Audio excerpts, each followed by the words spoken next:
பெரியவா சரணம். வணக்கம். பெரியவா வானொலியின் காலை நிகழ்ச்சிகளுக்கு உங்களை அன்புடன் வரவேற்கிறோம். முதலில் பெரியவா சுப்பிரபாதம். பெரியவா சரணம்.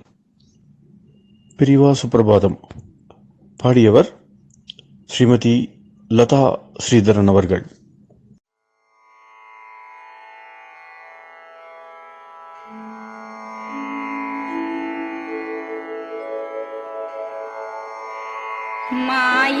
मायात्रियामासु निमीलिताक्षम् लोकत्रियामासु विनिद्रमेनम् लोकस्य रीत्या हि निबोधयामि साक्षात् गुरुं चन्दिरशेखरेन्द्रम् साक्षात् गुरुं चन्दिरशेखरेन्द्रम् प्रातः सरोजकुसुमानि विहाय निद्राम् बालारुणातपसुवर्णमयानि नित्यम् कूजन्मरालकलगं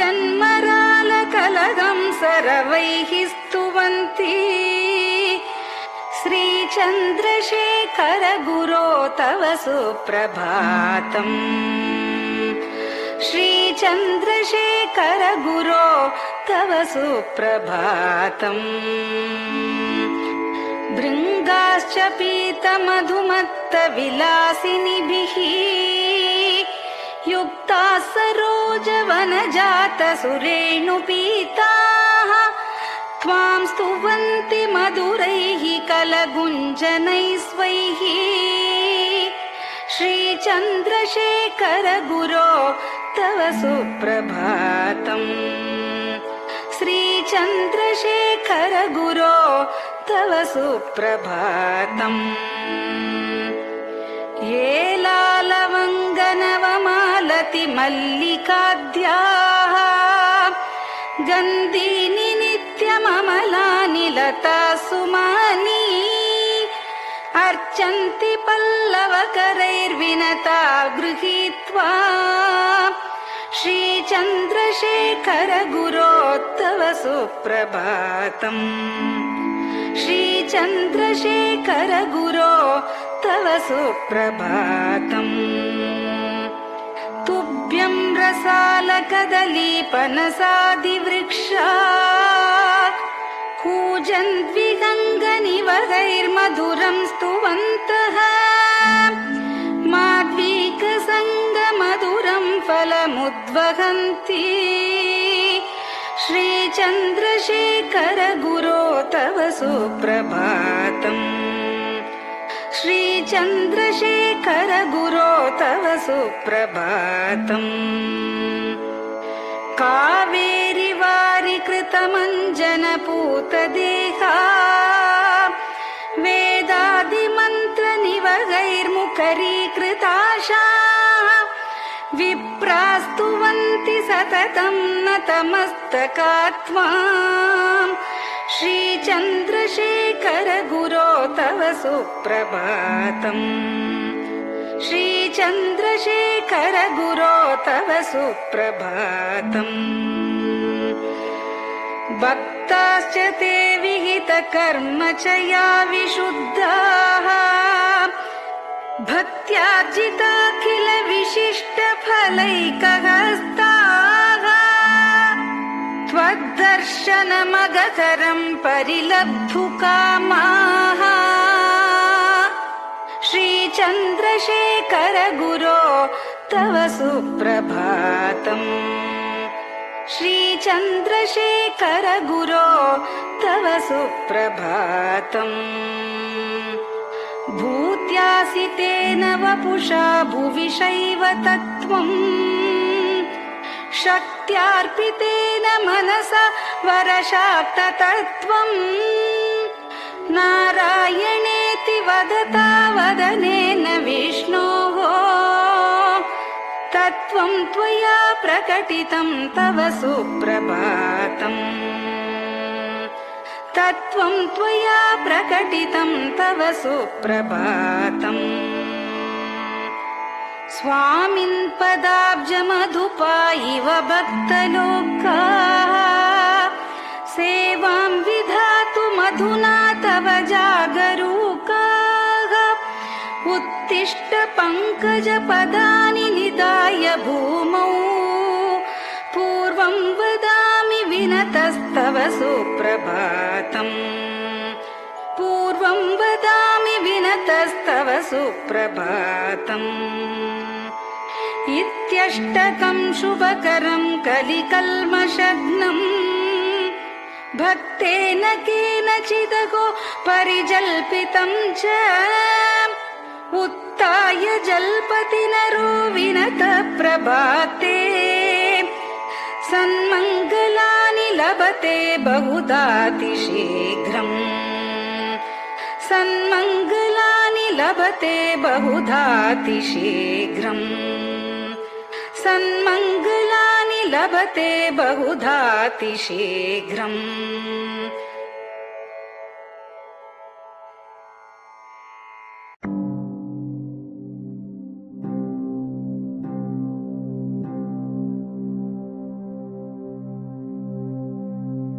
हर हर शङ्कर जय जय शङ्कर हर हर शङ्कर जय जय शङ्कर हर हर शङ्कर जय जय शङ्कर हर हर शङ्कर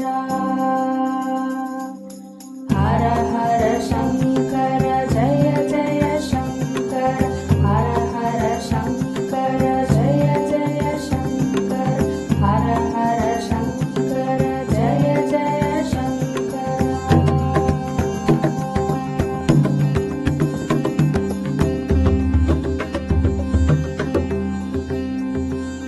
श्रुति स्मृति पुराणानाम् आलयं करुणालयं नमामि भगवत्पादं शङ्करं लोकशङ्करं श्रुति स्मृति पुराणानाम् आलयं करुणालयं नमामि भगवत्पादं शङ्करं लोकशङ्करम् हर हर शङ्कर जय जय शङ्कर हर हर शङ्कर जय जय शङ्कर हर हर शङ्कर जय जय शङ्कर हर हर शङ्कर हर हर शङ्कर जय जय शङ्कर हर हर शङ्कर जय जय शङ्कर हर हर शङ्कर जय जय शङ्कर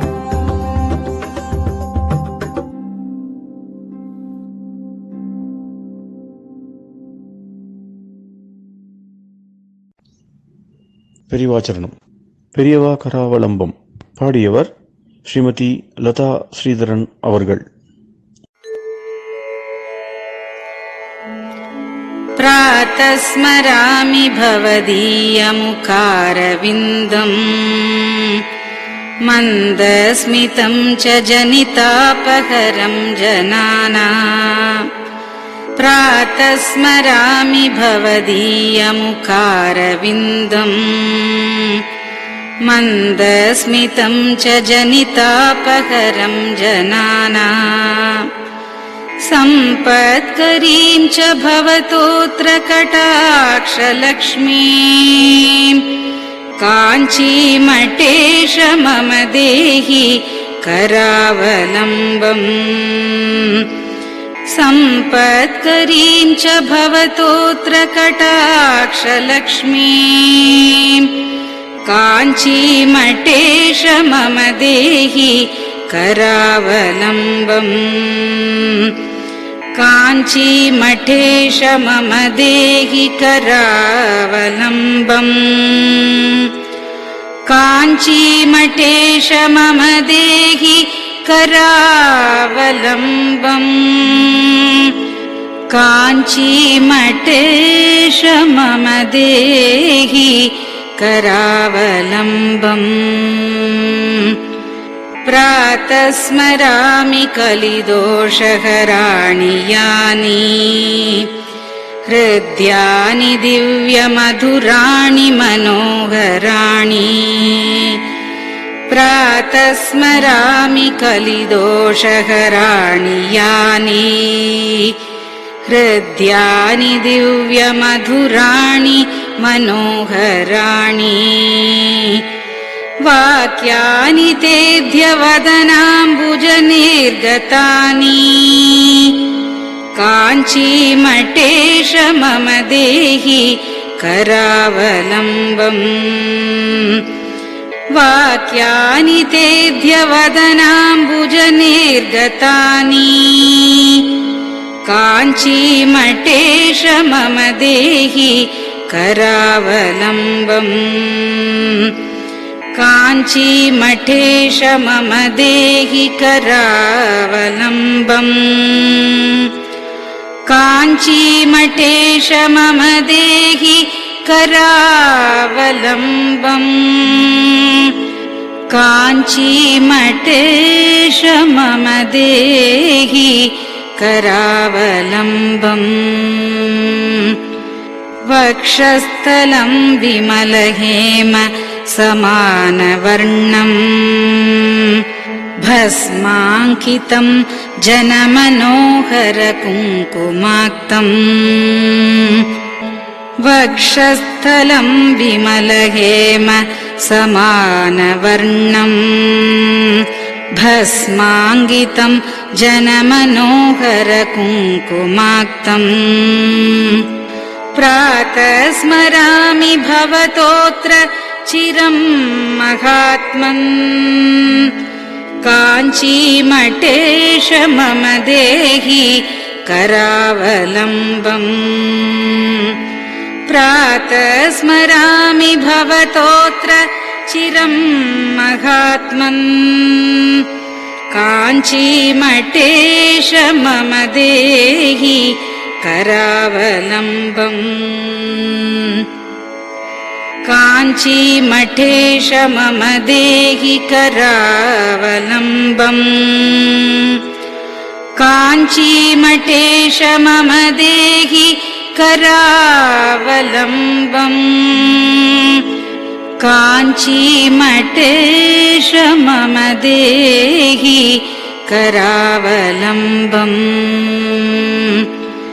मत्तेभतुल्यगमनं च निरीक्ष्यतेऽद्य यात्वावनान्तरमनन्तगजाश्च लीनाः मत्तेभतुल्यगमनं च निरीक्ष्यतेऽद्य यात्वावनान्तरमनन्तगजाश्च लीनाः प्रातः स्मरामि गजराजगतिं तवेदम्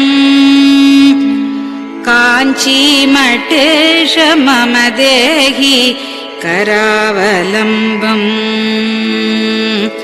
प्रातः स्मरामि गजराजगतिं तवेदम् काञ्चीमठेश मम देहि करावलम्बम् काञ्चीमठेश मम देहि करावलम्बम् काञ्चीमठेश मम देहि करावलम्बम् काञ्चीमठेश मम देहि करावलम्बम् दक्षेण दण्डमवलम्ब्य सदैतरेण हस्तेन चारुकलशं च विराजमानम् दक्षेण दण्डमवलम्ब्य सदैतरेण हस्तेन चारुकलशं च विराजमानम् रक्ताम्बरं च तव चारु कटिं स्मरामि काञ्चीमठेश मम देहि करावलम्बम् रक्ताम्बरं च तव चारु कटिं स्मरामि काञ्चीमठेश मम देहि करावलम्बम् काञ्चीमठेश मम देहि करावलम्बम् काञ्चीमठेश मम देहि करावलम्बम् काञ्चीमठेश मम देहि करावलम्बम् विस्मृत्य दोषमखिलं च ममापराधम् त्रातुं च याध्य भगवन् कृतबद्ध दीक्षा विस्मृत्य दोषमखिलं च ममापराधम् त्रातुं च याध्य भगवन् कृतबद्ध दीक्षा प्रातः स्मरामि यति पुङ्गवतेऽनुकम्पाम् काञ्चीमठेश मम देहि करावलम्बम् प्रातः स्मरामि यति पुङ्गवतेऽनुकम्पाम् काञ्चीमठेश मम देहि करावलम्बम् काञ्चीमठेश मम देहि करावलम्बम् काञ्चीमठेश मम देहि करावलम्बम् काञ्चीमठेश मम देहि करावलम्बम् प्रातः स्मरामि भवदीय पदारविन्दम् यस्मात् प्रयान्ति दुरितानि महान्ति तानि प्रातः स्मरामि भवदीय पदारविन्दम् यस्मात् प्रयान्ति दुरितानि महान्ति तानि आयान्ति तानि मुहुरुद्य सुमङ्गलानि काञ्चीमठेश मम देहि करावलम्बम् आयान्ति तानि मुहुरुद्य सुमङ्गलानि काञ्चीमठेश मम देहि करावलम्बम् काञ्चीमठेश मम देहि करावलम्बम् काञ्चीमठेश मम देहि करावलम्बम् काञ्चीमठेश मम देहि करावलम्बम् स्नानाश्च पानाश्च निषेवणाश्च ध्यानाश्च पापानिलयं प्रयान्ति स्नानाश्च पानाश्च निषेवणाश्च ध्यानाश्च पापानिलयं प्रयान्ति हे तीर्थपादानुसवं पदं ते तीर्थं च तीर्थीकरणं भजामि हे तीर्थपादानुसवं पदं ते तीर्थं च तीर्थीकरणं भजामि काञ्चीमठेश मम देहि करावलम्बम् काञ्चीमठेश मम देहि करावलम्बम्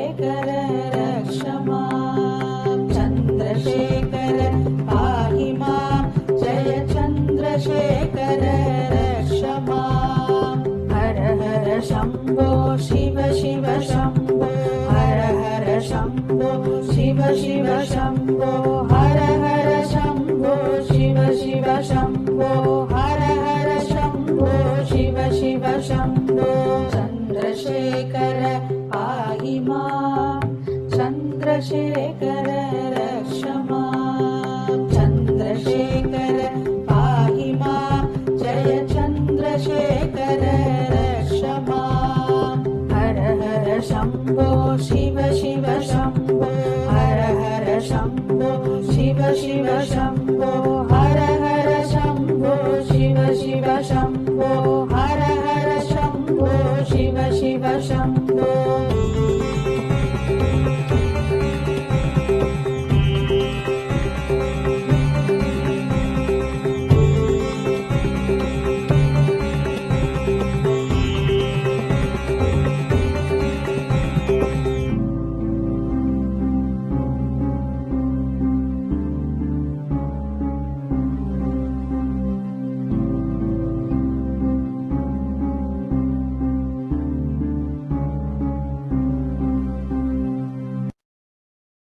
பெரியவா சரணம்.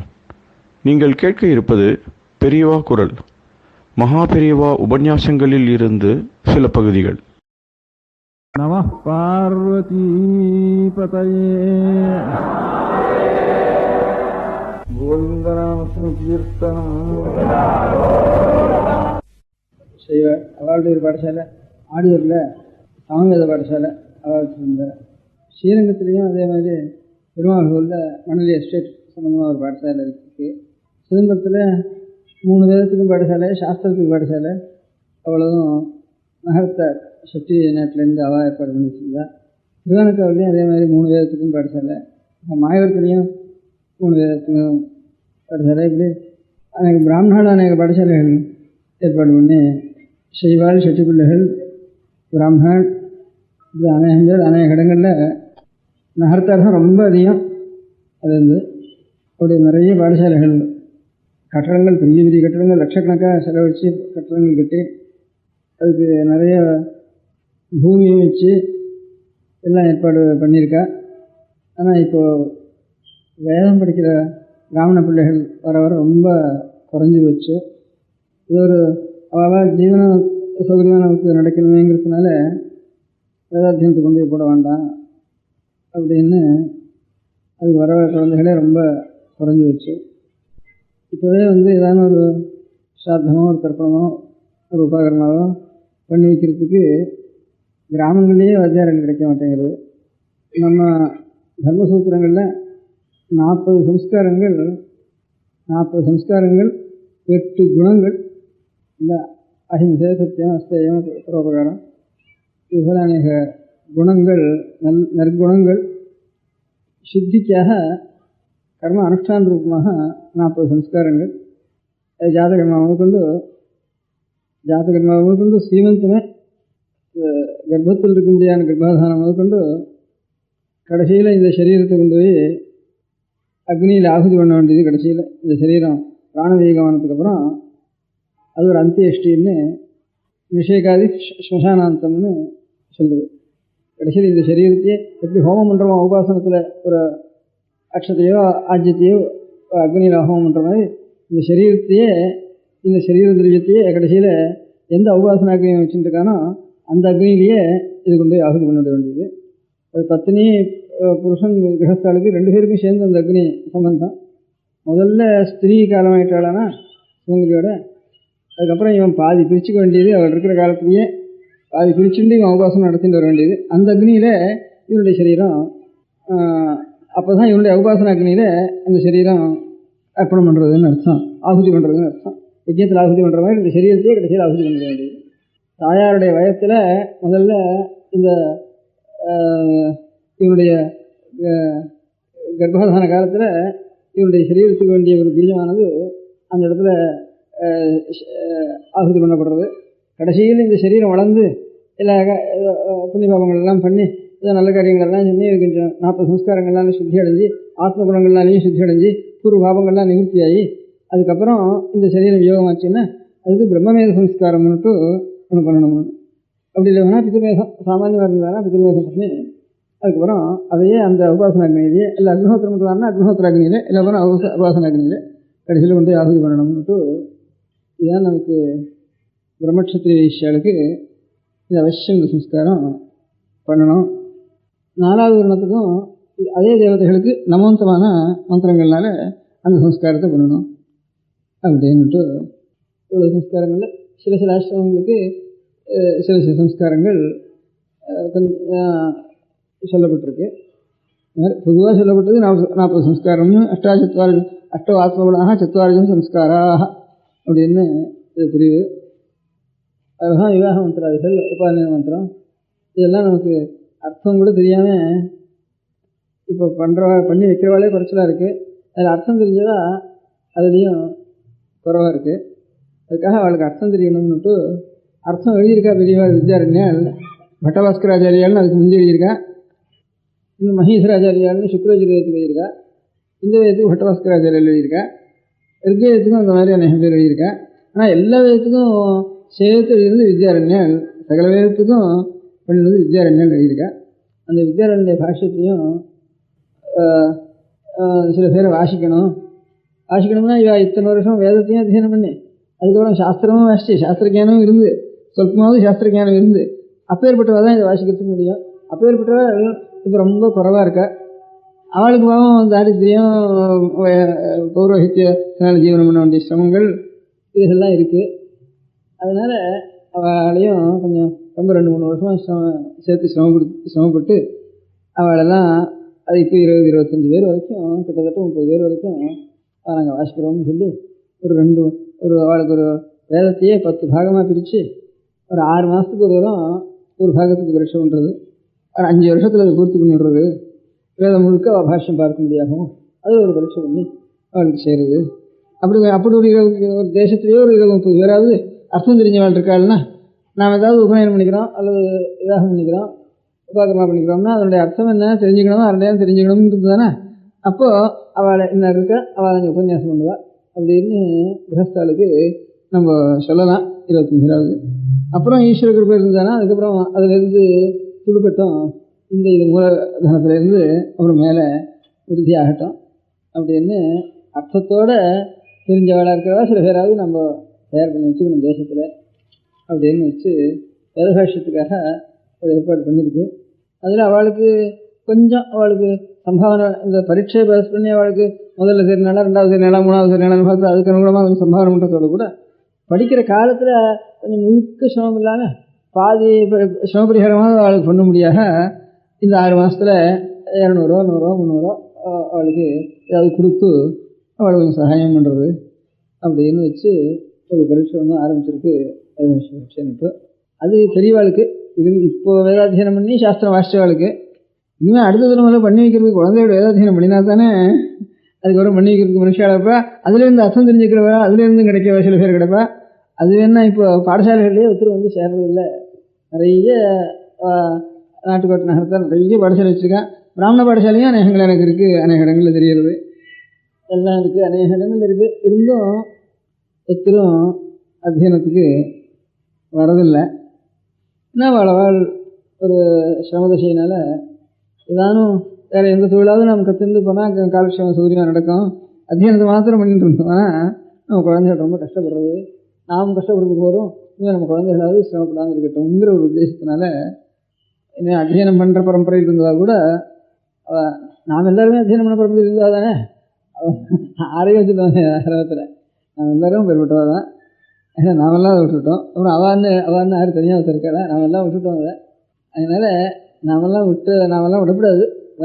வேறு யாரோ திருப்பான்னு நினச்சிட்டு இருக்கோம், அது கிடையாது. எங்கே நிறுவாவா நாம் தானே இது. அதனால் நாம் எல்லோரும் இனிமேல் நம்ம குழந்தைகளுக்கு இந்த 40 சம்ஸ்காரங்களும் ஆத்ம குணங்களும் இருந்து அந்த 40 சம்ஸ்காரங்களை நாம் சரியாக பண்ணிட்டு இருக்க வேண்டியதுங்கிறது தான் நம்முடைய கிரஹ்ய தர்மம் சௌக தர்மம். இது ரெண்டும் சௌக தர்மம் இல்லாமல் கூட சோழ சம்ஸ்காரமாவது கிரஹ்ய தர்மத்தில் ஏற்பட்டிருக்கு. சோமாதி யஜ்யங்கள் 21, பாத யஜ்யம், ஹவிரி யஜ்யம், சோம யஜ்யம்னு அப்படி ஒரு 21 யஜ்யங்கள். அது போகாது சாதாரணமாக நம்ம எல்லாரும் செய்யக்கூடியது இது. இந்த பாத யஜ்யம்ங்கிறது அவகாசத்திலே பண்ண வேண்டியது. அந்த ஸ்லோகத்தில் சேர்ந்தது இல்லை, இது சத்த பாத யஜ்யங்கிறது. ஹவிரி யஜ்யமும் அநேகமாக ஸ்லோகத்துக்கு இதுக்கு அந்தராளத்தில் மத்திய பாகத்தில் இருக்க வேண்டியது. அதனால் அதுக்கப்புறம் சோமத்தில் இருந்து தான் சப்த சம்ஸ்காரங்கிறது ஒரு இது இருக்குது. இந்த சம்ஸ்காரங்கள்லாம் நமக்கு பண்ணிக்கிறதுக்கு தெரிஞ்சவாளோ அது விஷயம் தெரிஞ்சவாளோ ரொம்ப வர லோபிச்சுட்டு தானே அப்புறம் நமக்கு ஒரு தர்மம் மதம்ங்கிறது இந்த வேதத்தினால் ஏற்பட்ட வேத சமயம்னு வைதிக சமயம்னு சொல்லிட்டு அதனுடைய தர்மானுஷ்டானங்கிறதுக்கு மார்க்கம் இல்லாமல் போயிடும். அதனால் அந்த தர்மானுஷ்டானத்துக்கு வேதத்தை எந்த காலத்தில் எந்த மகர்ஷிகள் மந்திர துஷ்டாக்களாக இருந்தாலோ அது முதற்கொண்டு கிட்டத்தட்ட சிருஷ்டி ஆரம்பத்தில் இருந்துட்டு எத்தனையோ காலத்தில் வந்துட்டுருக்கு. எப்போ ஆரம்பிச்சது என்ன வந்ததுங்கிறது எல்லாம் ப்ரீ ஹிஸ்டாரிக்கலாக ஊகத்தில் சொல்கிறாளே தவிர நிர்ணீதமாக சொல்கிறதுக்கு எல்லாத்தையும் முடியாது. அதனால் ஹிஸ்டரிக்கு அத்தீதமாக இருக்க முடியாத ஒரு காலம் முதல்னு வரைக்கும் நிச்சயமாக சொல்லலாம். அது முதற்கொண்டு நம்ம அப்பா தாத்தா வரைக்கும் வேதத்தை ரட்சிக்கிறது ஒரு கடமைன்னு வச்சுட்டு அதுக்கப்புறம் தான் பாக்கி காரியங்கள் நம்ம ஜீவனத்தை பற்றி ஆலோசிக்கிறது அப்புறம் அப்படி ஒன்றும் ஆகட்டும் அப்படின்ட்டு இப்போ நம்ம முதல்லையே ஆலோசிக்கிறப்போ அது வேதத்தை ஞாபகமே இல்லாமல் குழந்தைகளுக்கு நம்ம ஜீவனத்துக்கு என்ன ஆலோசனை பண்ணுவோம், எங்கே படிக்க வைப்போம், எங்கே தேசாந்தரங்கோ தீபாந்தரத்துக்கோ தர்ம விருத்தமான காரியத்திலையாவது பண்ணிட்டு தர்ம விருத்தமான ஆகாராதிகளோ பண்ணிட்டாவது ஆகாரம் சம்பாதிக்க வேண்டியதுதான், திரவியத்தை சம்பாதிக்க வேண்டியதான் காரியம்னுட்டு அதுதான் நமக்கு ஞாபகம் இருக்கிறது. கொஞ்சம் நான் டேராட் வந்து அனுப்புமா, இல்லை வேணா நான் இதுக்கு கான்வென்ட் ஸ்கூலுக்கு அனுப்புமா, இங்கிலீஷாக வாசிக்க முடியா, இல்லை வேணா சட்டுன்னு கிளாஸ் பண்ணிட்டு டெக்னிக்கலுக்கு அமெரிக்காவுக்கு அனுப்புமா, இதுவே தான் நமக்கு இங்கே இருந்தால் ஒன்றும் ஜீவனம் கிடைக்கலையே அப்படின்ட்டு இந்த ஜீவனத்தினுடைய ஞாபகமே தான் நமக்கு இருக்குது. அப்போ ஒரு 30-40 ஒரு 50 வருஷத்துக்கு வந்து ஜீவனத்தினுடைய ஞாபகம் சட்டுன்னு அவ்வளோ ஞாபகமே வச்சுக்கிறது இல்லை. நம்ம கடமை வேதாத்தியனம் பண்ண வேண்டியது. அதுக்கப்புறம் தான் நம்ம ஜீவனத்தை பற்றி ஆலோசிப்போம். அதுக்கு தகுந்தாப்புல ஏதாவது ஜீவனம் கிடச்சி போயிடும். அதுலேருந்து இந்த மாதிரி ஜீவனத்துக்காக படிக்கிறதுனால ஜீவனம் ங்கிற இது இல்லாத தேசங்கள் இல்லாத ஜாதிகள் எல்லாம் அந்த வீடோ நிலமோ அவளுக்கு போகல, அப்படியே வீடு பாழான வீடோ இல்லை. அந்த மாதிரி கிராமங்களில் படிக்கிறதுனால ஜீவனம் பண்ணுறதுன்னு தீர்மானம் இல்லாத ஒரு ஜாதிகளில் ஊர் பாழா போகல, ஏதோ ஒரு ஜீவனம் அவளுக்கு இருந்துருக்கு. அந்த படிக்கிறது ஜீவனத்துக்காக அப்படின்னு நினச்சிட்டு இருக்க முடியாத குடும்பங்கள் ஜாதிகள் இருக்கிற இடங்கள்லாம் அடியோட கிரகம் கிராமம் பூமி எல்லாம் பழா போயிட்டுது, அடியோட உணவு போயிட்டுது எல்லாமே. இன்னும் 2 சில ஜாதிகள் சொல்கிற ஜாதிகள் இருக்குது. அந்த மாதிரி அந்த ஜாதிகளில் அந்த கிராமங்களில் வீடு பழாயும் போகலை, நிலமும் கைவிட்டு போகலை, ஏதோ கஷ்டப்பட்டு வச்சுட்டு இருக்கா. அப்படி இருந்து அவளுக்கும் படிப்பு இல்லாமல் இல்லை, படிச்சும் இருக்கா. படிக்கிறது ஜீவனத்துக்காக, படிக்கிறதுனால ஜீவனம் சம்பாதிக்கிறதுங்கிற எண்ணம் வரப்போ நமக்கு அர்த்தகரீஷ வித்யான்னு சொல்கிறார். அர்த்தார்த்தமே வித்யா அப்படிங்கிற ஒரு நிலைமை, பொருளுக்காகத்தான் வித்யை அப்படிங்கிற நிலைமை நான் வச்சுருக்கோம். அர்த்தத்தையும் கொடுத்தா கொடுக்கட்டும் அந்த ஜீவனம். வித்தியை நம்ம சம்பாதிக்கணும், அர்த்தகரியாயும் இருந்ததான விசேஷம் அப்படிங்கிறது தான் பழைய முறை. அதனால் அந்த ஏதோ ரிஷிகளுடைய காலத்திலேருந்து நம்ம தகப்பனார் தாத்தா வரைக்கும் நம்ம ரட்சிச்சுட்ட வேதத்தை லோகத்துக்கு அது நஷ்டமாகாமல் இருக்க முடியாது. லௌகிகமாக பார்த்தாலும் வேதத்தில் இருக்க முடியாத ஒரு உபனிஷத்து அனாதிய மனுஷலோகத்துக்கு பழைய கிரந்தம் நூல்ங்கிறது வேதம் தான். அது நமக்கு நஷ்டமாகக்கூடாது அப்படிங்கிறது சாமானிய லௌகிக திருஷ்டியில் நமக்கு தர்மம் ஆத்மஸ்ரேயஸு காரணங்கிறது நமக்கு கேவலம் லௌகிக திருஷ்டினால் பார்த்தாலும் மனுஷலோகத்துக்கு இதை காட்டிலும் பிராச்சீனமாக இருக்க முடியாதுன்னா ஒரு கிரந்தம் இல்லை மனுஷலோகத்தில். இது காட்டிலும் பழைய கிரந்தம் இல்லை. அதை எழுதாமையே ரட்சிச்சுன்னு வந்திருக்கோம். குரு சிஷ்ய பரம்பரையாக ரட்சிச்சுன்னு வந்திருக்கோம் அப்பா தாத்தா வரைக்கும். இன்றைக்கி அதை விட்டுட வேண்டாம். 2வது அந்த வேதத்தினுடைய ரகசிய பாகம்ங்கிறது அதில் அவுபனிஷதமான தத்துவங்கள் அதில் இருக்குது. அது ஒன்று இந்தியா தேசத்தில் இருக்கிற எல்லா தத்துவத்தை காட்டிலும் இந்த தத்துவம் ஆதியாக இருக்கக்கூடியான சித்தத்துக்கு பிரசாந்தி கொடுத்து ஆத்மாவுக்கு சாந்தி கொடுக்கக்கூடியது. இதை தவிர வேற எவ்வளோ அர்த்தமோ காமமோ இது ஒன்றும் இதை காரணம் சாந்தி கொடுக்குறது இல்லைன்னுட்டு ரொம்ப ஆலோசிக்கிறவாள் எந்த தேசத்தில் இருந்தாலும் கூட இதனுடைய தத்துவங்கள் கொஞ்சம் பாஷாந்திரத்தில் அவளுக்கு போயிருக்கிறத வச்சுட்டு கூட இதை காட்டிலும் சாந்தி கொடுக்க முடியாத வஸ்து பிரபஞ்சத்திலேயே இல்லையேன்னுட்டு நல்லா நிறைய ஆலோசிக்கிறவா தீர்க்கமாக ஆத்மசிந்தனம் பண்ணுறவா எல்லாரும் இதுதான் நமக்கு அமிர்தமாக கிடைச்சதுன்னு சந்தோஷப்பட்டு இருக்கா.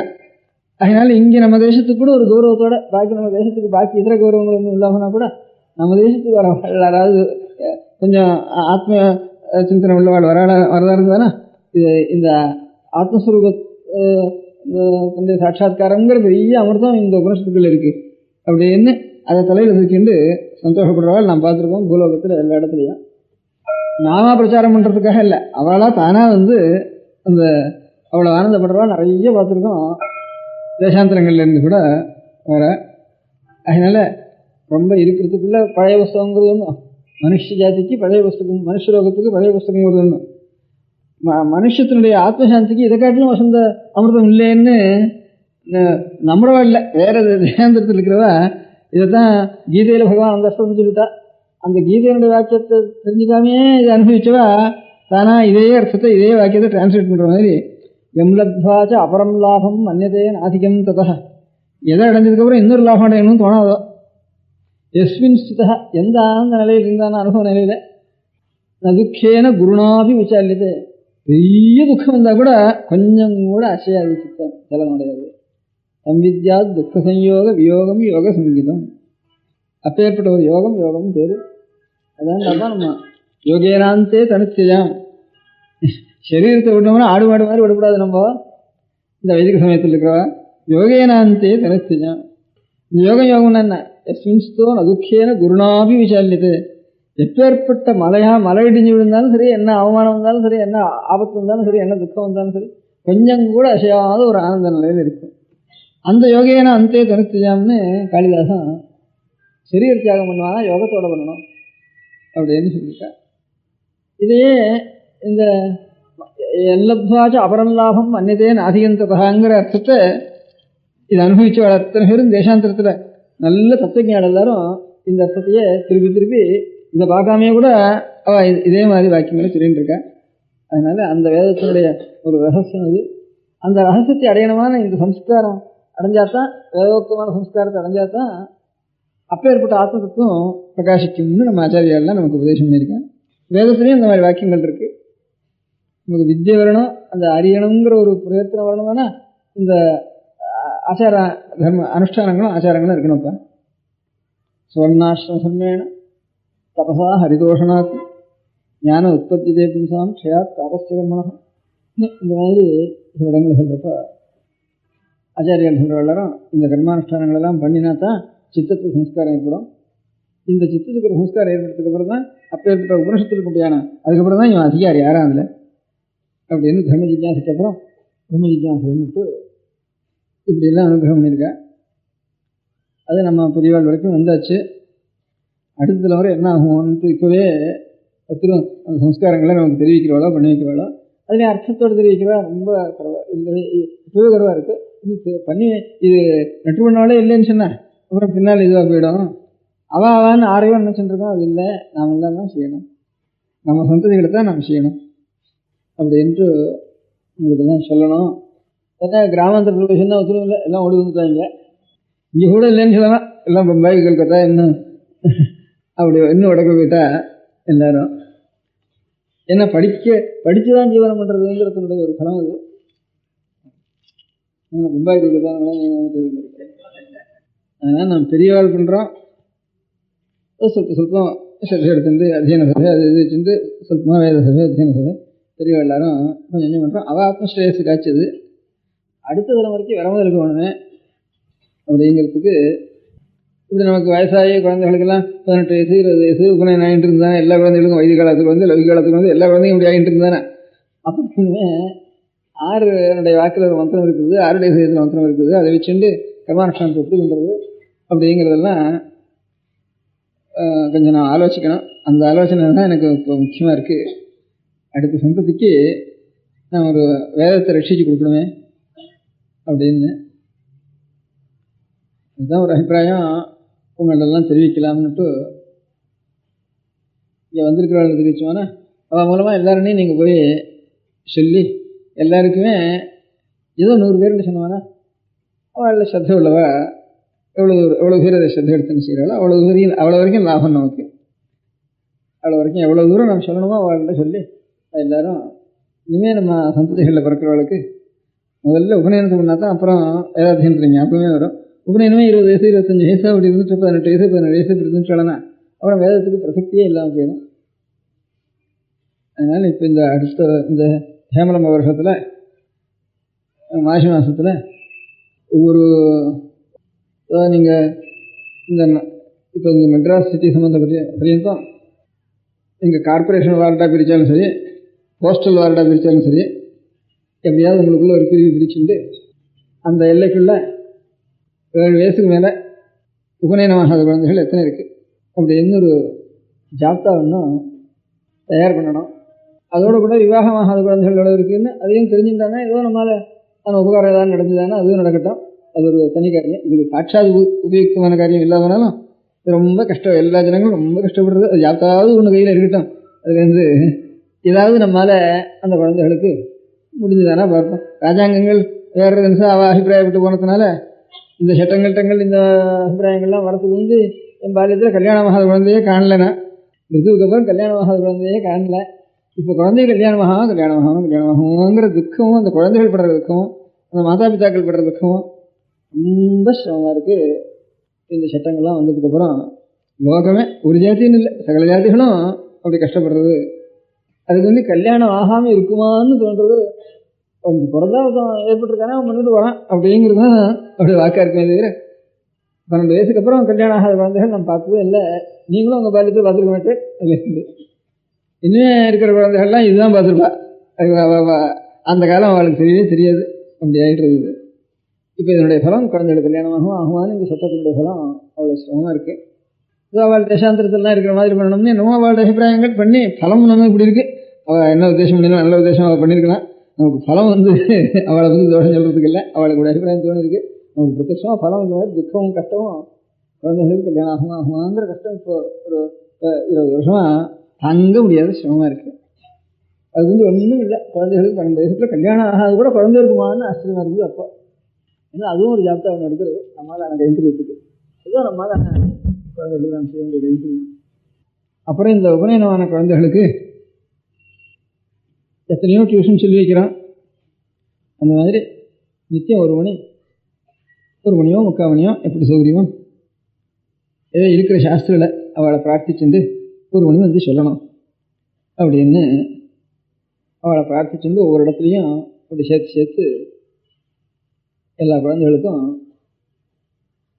கொஞ்சம் இந்த முதல்ல ஒரு சரஸ்வதி பூஜை, விக்னேஸ்வர பூஜை, ஒரு வரலட்சுமி விரதம், இப்படி வேதமந்திரம் இல்லாமல் ஸ்திரீகளுக்கு குழந்தைகளுக்கு செய்து கொள்ளக்கூடிய ஒரு பூஜைகளையாவது முதல்ல சொல்லிக் கொடுக்குறது. அதுக்கப்புறம் உபாகர்மானத்துக்கு அப்புறம் உபாகர்மா வரைக்கும் இதுகளை சொல்லிக் கொடுக்குறது. கொஞ்சம் சப்தம், கொஞ்சம் அமரம், கொஞ்சம் சமாசங்கள், இது கொஞ்சம் நட்டு பண்ணி வைக்கிறது. ராமோதந்தம் இதுகளையும் இந்த தை மாதம் மாசி மாதம் முதற்கொண்டு ஆவணி மாதத்துக்கு அப்புறம் தான் வேதாரம்பம் பண்ணணும். அது வரைக்கும் இந்த மாதிரி கொஞ்சம் நனையும்படியாக பண்ணுறது. எல்லா குழந்தைகளையும் அவளை பிரார்த்தித்து எத்தனை இடத்துல சேர்க்கலாமோ அத்தனை இடத்துல சேர்த்து ஏற்பாடு பண்ணுறது. அதுக்கப்புறம் கிரமமாக புண்ணியாஞ்சனம் முதற்கொண்டு அதில் தேவ பூஜை, சிவ பூஜை, வைஷ்ணவ சம்பிரதாயத்தில் அவ சம்பிரதாய பிரகாரம் முடியான ஆராதனங்கள், திருவாராதனங்கள், அதுக்கப்புறம் எல்லோரும் செய்ய வேண்டிய முடிக்காமையும் ஒரு உபாகரமா, அப்புறம் உபநயனம். இப்படியே 7 வயசுலேருந்து அவள் எஸ்எஸ்எல்சி காலேஜில் சேர்கிற வரைக்குமாவது ஒரு நித்தியம் 1 மணி அவளுக்கு ஒரு டியூஷன் குழந்தைகளையும் நாம் கேட்டுண்டு அவளுக்கு நல்லதாக சொல்லி ஒவ்வொருத்தரும் வாத்தியார் சாஸ்திரலையும் வந்து நீங்கள் இப்போ சௌகரியமோ எந்த காலம் சௌகரியமாக இருக்குமோ எல்லாருக்கும் அந்த நேரத்தில் ஆலோசித்து எல்லாருமே 1 மணி சொல்லிக்கிறது. சனிக்கிழமை ஞாயிற்றுக்கிழமையில் ஒரு 2 மணி கூட செலவழித்து கொஞ்சம் திருவி சொல்கிறது. சந்த சொல்லி திருவி சொல்லாமல் ஒன்றா போயிடும். சனிக்கிழமை ஞாயிற்றுக்கிழமையில் திருவி சொல்கிறது.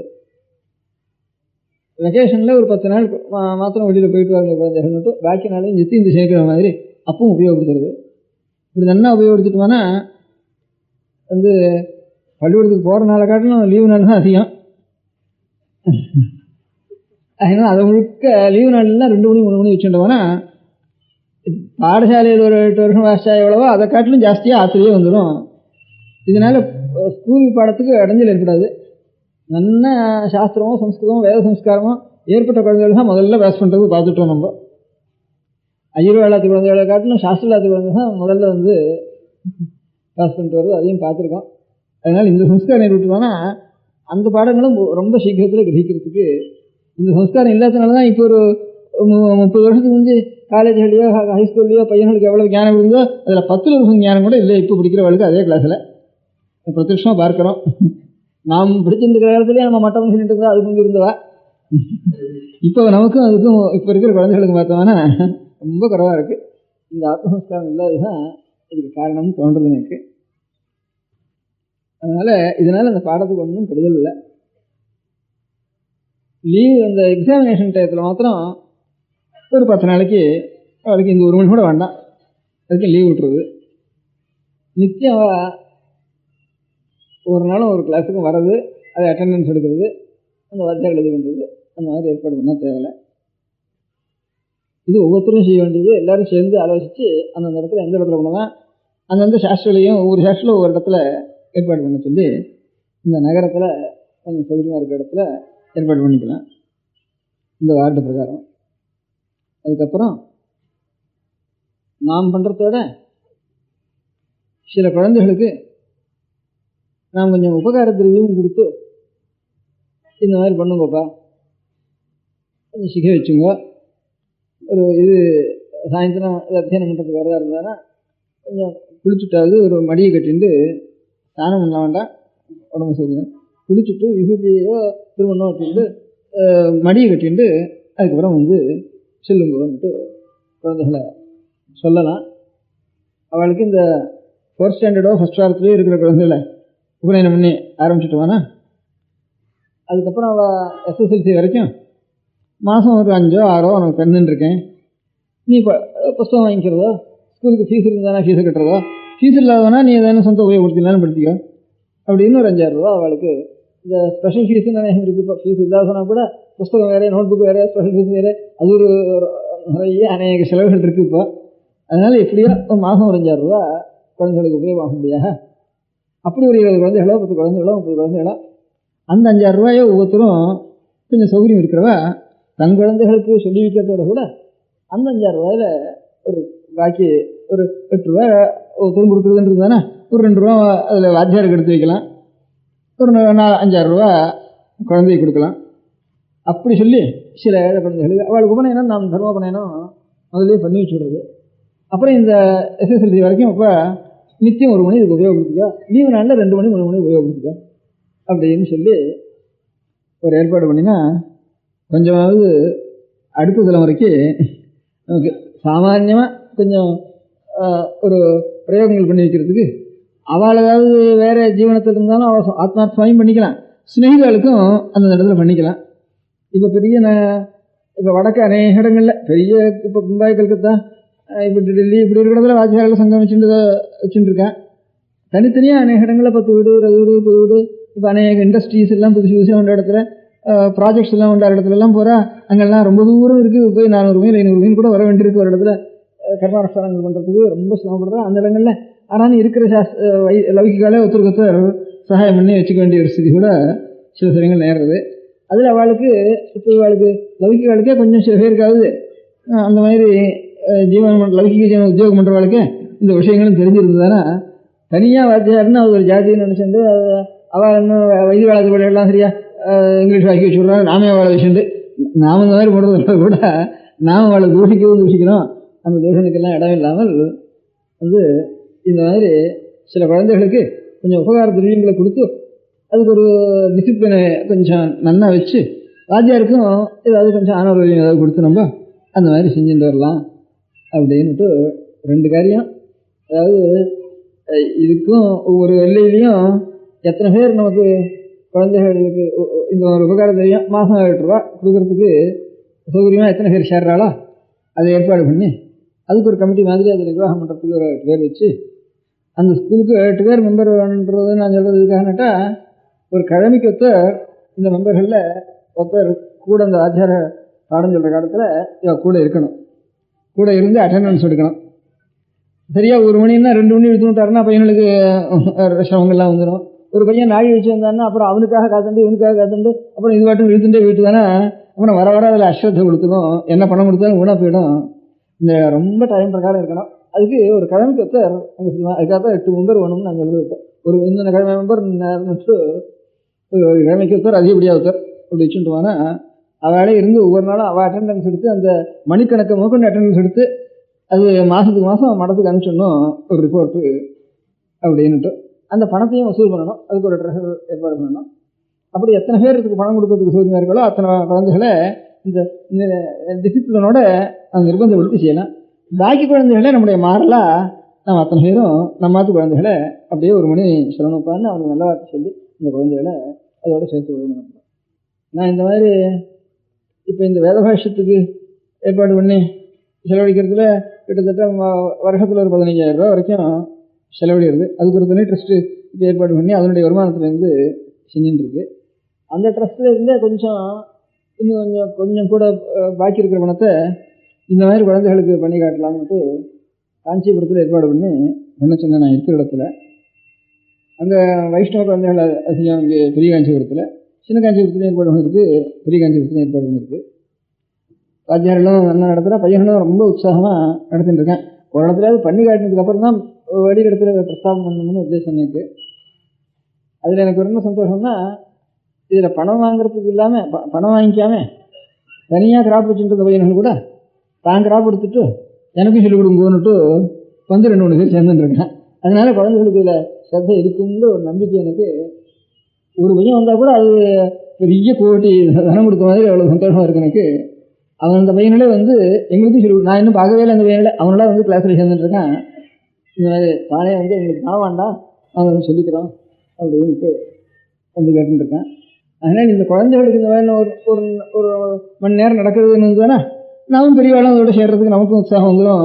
இவனாத்தானே 1 மணி நேரம் வருது, இப்படியே சொல்லுவோம், ஒரு வேதம் வந்துடுவோம் வந்து இதுகளை. அப்புறம் யாராவது இந்த வேதத்துகள்லாம் வேத பாஷங்களை சொல்கிறேன் இருக்கேனே அப்பேற்பட்ட வேலை ஒரு 6 மாதத்துக்கு வருவோம் ஒரு லெக்சர் பண்ண சொல்லி ஏதாவது அத்தியனம் ஆயிருக்கும் இந்த குழந்தைகளுக்கு. அதுகளுக்கு அர்த்தத்தை உபன்யாசம் மாதிரி பண்ண சொன்னால் கொஞ்சம் ஸ்தூலமாகவும் கிரகஸ்தாலும் கேட்டுருக்காங்க. அந்த சமயத்தில் அவளுக்கு அர்த்தமும் கொஞ்சம் ஸ்தூலமாக தெரியும். அங்கே இருந்து இவாளுக்கு கொஞ்சம் இந்த 6 மாதம் இப்பத்தையும் கொஞ்சம் அமரம் சப்தம் இதுவரையும் சொல்லி விட்டுருவேன். இது 5-6 வருஷம் கொஞ்சம் கொஞ்சமாக நனைஞ்சிட்டு இருந்தாலும் நித்தியம் ஒரு ஸ்லோகமாவது கொஞ்சம் நனைஞ்சிட்டு இருந்தானே, ஒரு 10 வருஷத்துக்கு ஒரு ஸ்லோகம் நனைஞ்சிட்டு இருந்தானே, அந்த ஒரு 6 வருஷம் ஆகிறதுக்கோ இவாளுக்கும் கொஞ்சம் அந்த பாஷ்யத்தை எடுத்து பார்த்தா ஸ்தூலமாவது ஒரு அர்த்தம் தெரிய முடியாத இவாளுக்கும் யோகியத்தை கொண்டு பண்ணணும்னா இந்த 6 வருஷத்தில். பாக்கி இதோட கிரகஸ்தாலும் சேர்ந்துட்டு இருந்தாலும் அவளுக்கும் கொஞ்சம் ஞானம் அபிவிருத்தி ஆகும். அதனால் இந்த இன்ஸ்டிடியூஷனை நம்ம குழந்தைகளை முதல்ல இந்த எத்தனை குழந்தைகள் இருக்கா அவளை கிட்ட எத்தனை குழந்தைகள் அந்த மாதிரி உபநயனம் பண்ணுறதுக்கு பெரியவாளோ குழந்தைகளோ சம்மதிக்கிறா அப்படிங்கிற ஒரு ஜாப்தா ஒன்றும் எடுக்கணும் அந்த எல்லையில். அது முதல்ல காரியம் இந்த கமிட்டிக்கு. அதுக்கப்புறம் அவளுக்கெல்லாம் தர்மோபநயனம் பண்ணி வச்சுடணும்.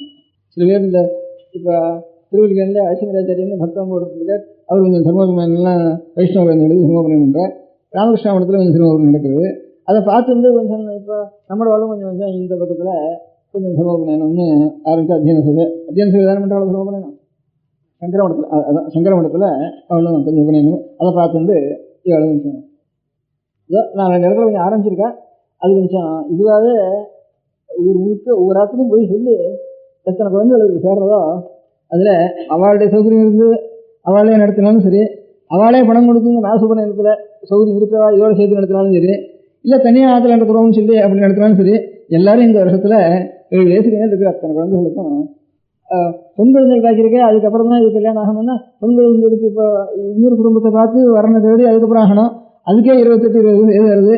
அதுக்கப்புறம் 24 வயசு பையன் தான் இவனுக்கு 30 வயசு ஆகிடும். அதுக்கு சம்பந்தம் இல்லை. சித்தத்தில் காமம் பிரவேசிக்கிறதுக்குள்ள காயத்ரி பிரவேசம்னு சாஸ்திரம். விவாகமும் அப்படி தான் நமக்கு. அதுலேருந்து பத்திங்கிற ஒரு பக்தி காமத்தினால பத்தி இல்லாமல் பக்தினால பத்தின்னு முதல்ல பாவம் வந்துட்டு தானே, அப்புறம் காமோத்பத்தி ஆற காலத்தில் பக்தி ரூபமாகவே அது ஆகிடும். அப்படிங்கிறதுக்காகத்தான் கர்ப்பாஷ்டமத்தில் உபநயனமும் ஸ்திரீனா உபநயஸ்தானே விவாகம் பவித்துட்டு இது புருஷ குழந்தைகளுக்கு உபநயனம் எந்த காலமோ அதே காலத்தில் விவாகம் பண்ணணும், அதான் உபநயனம் குழந்தைகளுக்கு அப்படின்னு நம்ம சாஸ்திரங்கள் ரிஷிகளுடைய வாக்கியங்கள்லாம் இருக்குது. கௌதம தர்மசூத்திரத்திலையும் பிரதானம் பிராக் ரித்தோ, கன்னியாதானம் பண்ணுறதுன்னா ரித்துவுக்கு முந்தி அப்படின்னு ரஜீபட்சம் ரித்துவுக்கு முந்தி அப்படின்னு சொல்லியிருக்கு. அது இப்போ இதெல்லாம் மறந்து போனதுனால தான் நம்மளுக்கு நாமே போய் இந்த மாதிரி சட்டங்கள்லாம் நாமே பண்ணிட்டு வந்துட்டோம். அவளும் நம்மளதாக தானே எல்லாரும் சட்டம் பண்ணாலும் வேற யாராவது சட்டம் பண்ணாளா? நாமே தான், நம்ம பிரதிநிதி தான், அவளும் நம்ம தர்மத்தில் கட்டுப்பட்டவ தான். இந்த விஷயங்கள்லாம் இதை நமக்கு இவ்வளவு நம்பிக்கையாக தோன்றது, அவளுக்கு தோணுதே பழக்கம் இல்லை அவளுக்கு. அதனால் அவள் அபிப்பிராயம், நாமே அதிக பேருடைய அபிப்பிராயம் இந்த விஷயங்கள் தெரியாததுனால அவளுக்கு இந்த மாதிரி சட்டங்கள்லாம் முன்ன சட்டம் ஒரு பக்கம் இருக்கட்டும்.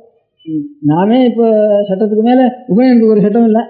இந்த இப்படியே அஸ்ரத்தையினால சட்டத்தினால வர உபதிரவத்துக்காட்டிலும் அஸ்ரத்தையினால தான் உபதிரவங்கள் ஜாஸ்தி வருது. ஸ்ரத்தை வச்சுட்டோம்னா சட்டம் ஒன்றும் அதிகமாக பாதிக்காது. ஸ்ரத்தை இருந்தாலும் சட்டம் ஒன்றும் அதிகமாக பாதிக்காது. இப்போ பரச்சாரிகள் எல்லாம் 8 வயசு 7 வயசு 10 வயசு குழந்தைகளுக்கெல்லாம் கல்யாணம் பண்ணுறா. அது ஆறு கவனிக்கிற எந்த சாரதா சட்டம் ஆறு கவனிக்கிற நிறைய நடக்கிறது. அந்த ஜாதிகள் எல்லாம் பாலியத்திலேயே நடந்துடுறா குழந்தைகள்லாம். இதுலேருந்து அவள் பாட்டுக்கு பழைய சம்பிரதாய பிரகாரம் அவெல்லாம் நல்லா நடத்தி வந்துடுறா. அதனால் அது இருக்கட்டும். இது மாதிரி ஒரு ஜாத்தா ஒன்று எடுத்து உபநயனத்தையும் பண்ணி அந்த தர்மோபநயனத்துக்கு வேண்டியது அவளுக்கு ஏழைகளாக இருக்கிறதா தர்மோபநயத்தை சேர்த்து எல்லாருமா பணம் சேர்த்து அந்த தர்மோபநயனத்துக்கு முதல்ல ஒரு ஃபண்டு சேர்க்கணும்.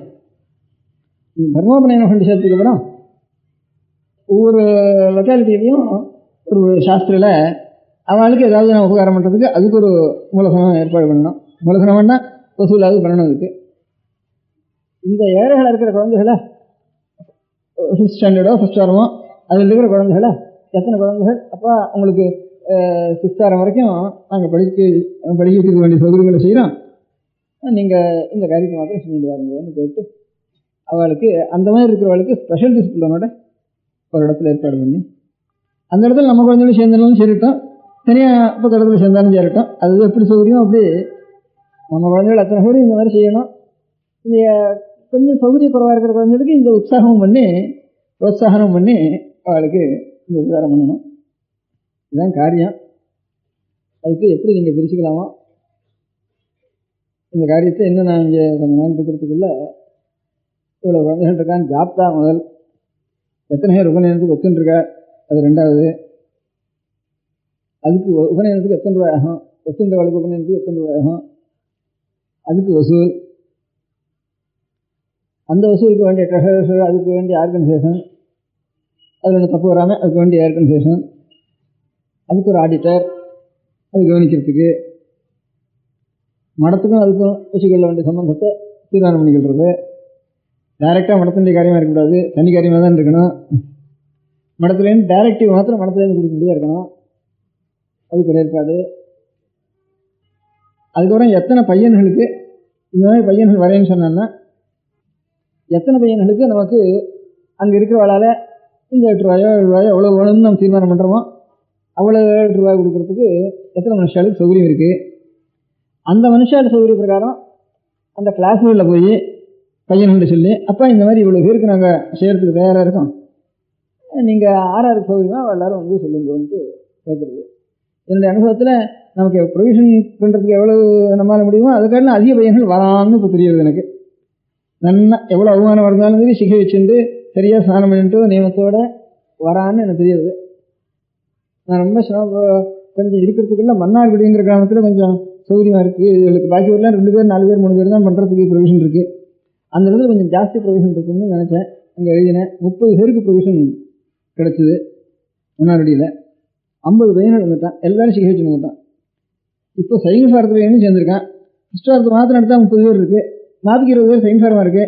சைன்ஸ் வாரத்தை வேணா தள்ளிவிடுவான் அப்படின்னு என்ன விடாதுங்க நான் இருக்கேன் சிகை வச்சுட்டேன் இது பண்ணுறேன் அப்படின்ட்டு ஆசைப்பட்டு வரேன். இப்போ என் அனுபவத்தில் இப்போ இருக்குது, இது வரைக்கும் இல்லை அனுபவத்தில். அதனால் நமக்கு ப்ரொவிஷனை காட்டிலும் பையன்கள் ஜாஸ்தி வருவதுன்னு தான் தோன்றது.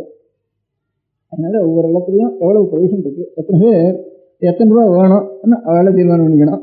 பையன்களுடைய ஒரு செலவுக்கு படிப்பு செலவுக்கு எத்தனை ரூபா வேணும், வாத்தியார்களுக்கு எவ்வளோ கொடுக்கணும், அதை பிரித்து போட்டுட்டு ஒவ்வொருத்தரும் எத்தனை ரூபா இது கொடுக்கலாம் அப்படிங்கிறது. அப்படி எத்தனை ரூபா நம்ம கிடைக்கிறது அந்தந்த எல்லைக்குள்ள அதுக்கு அதில் பையனை போய் பார்த்து அப்புறம் கிரகிக்கணும்.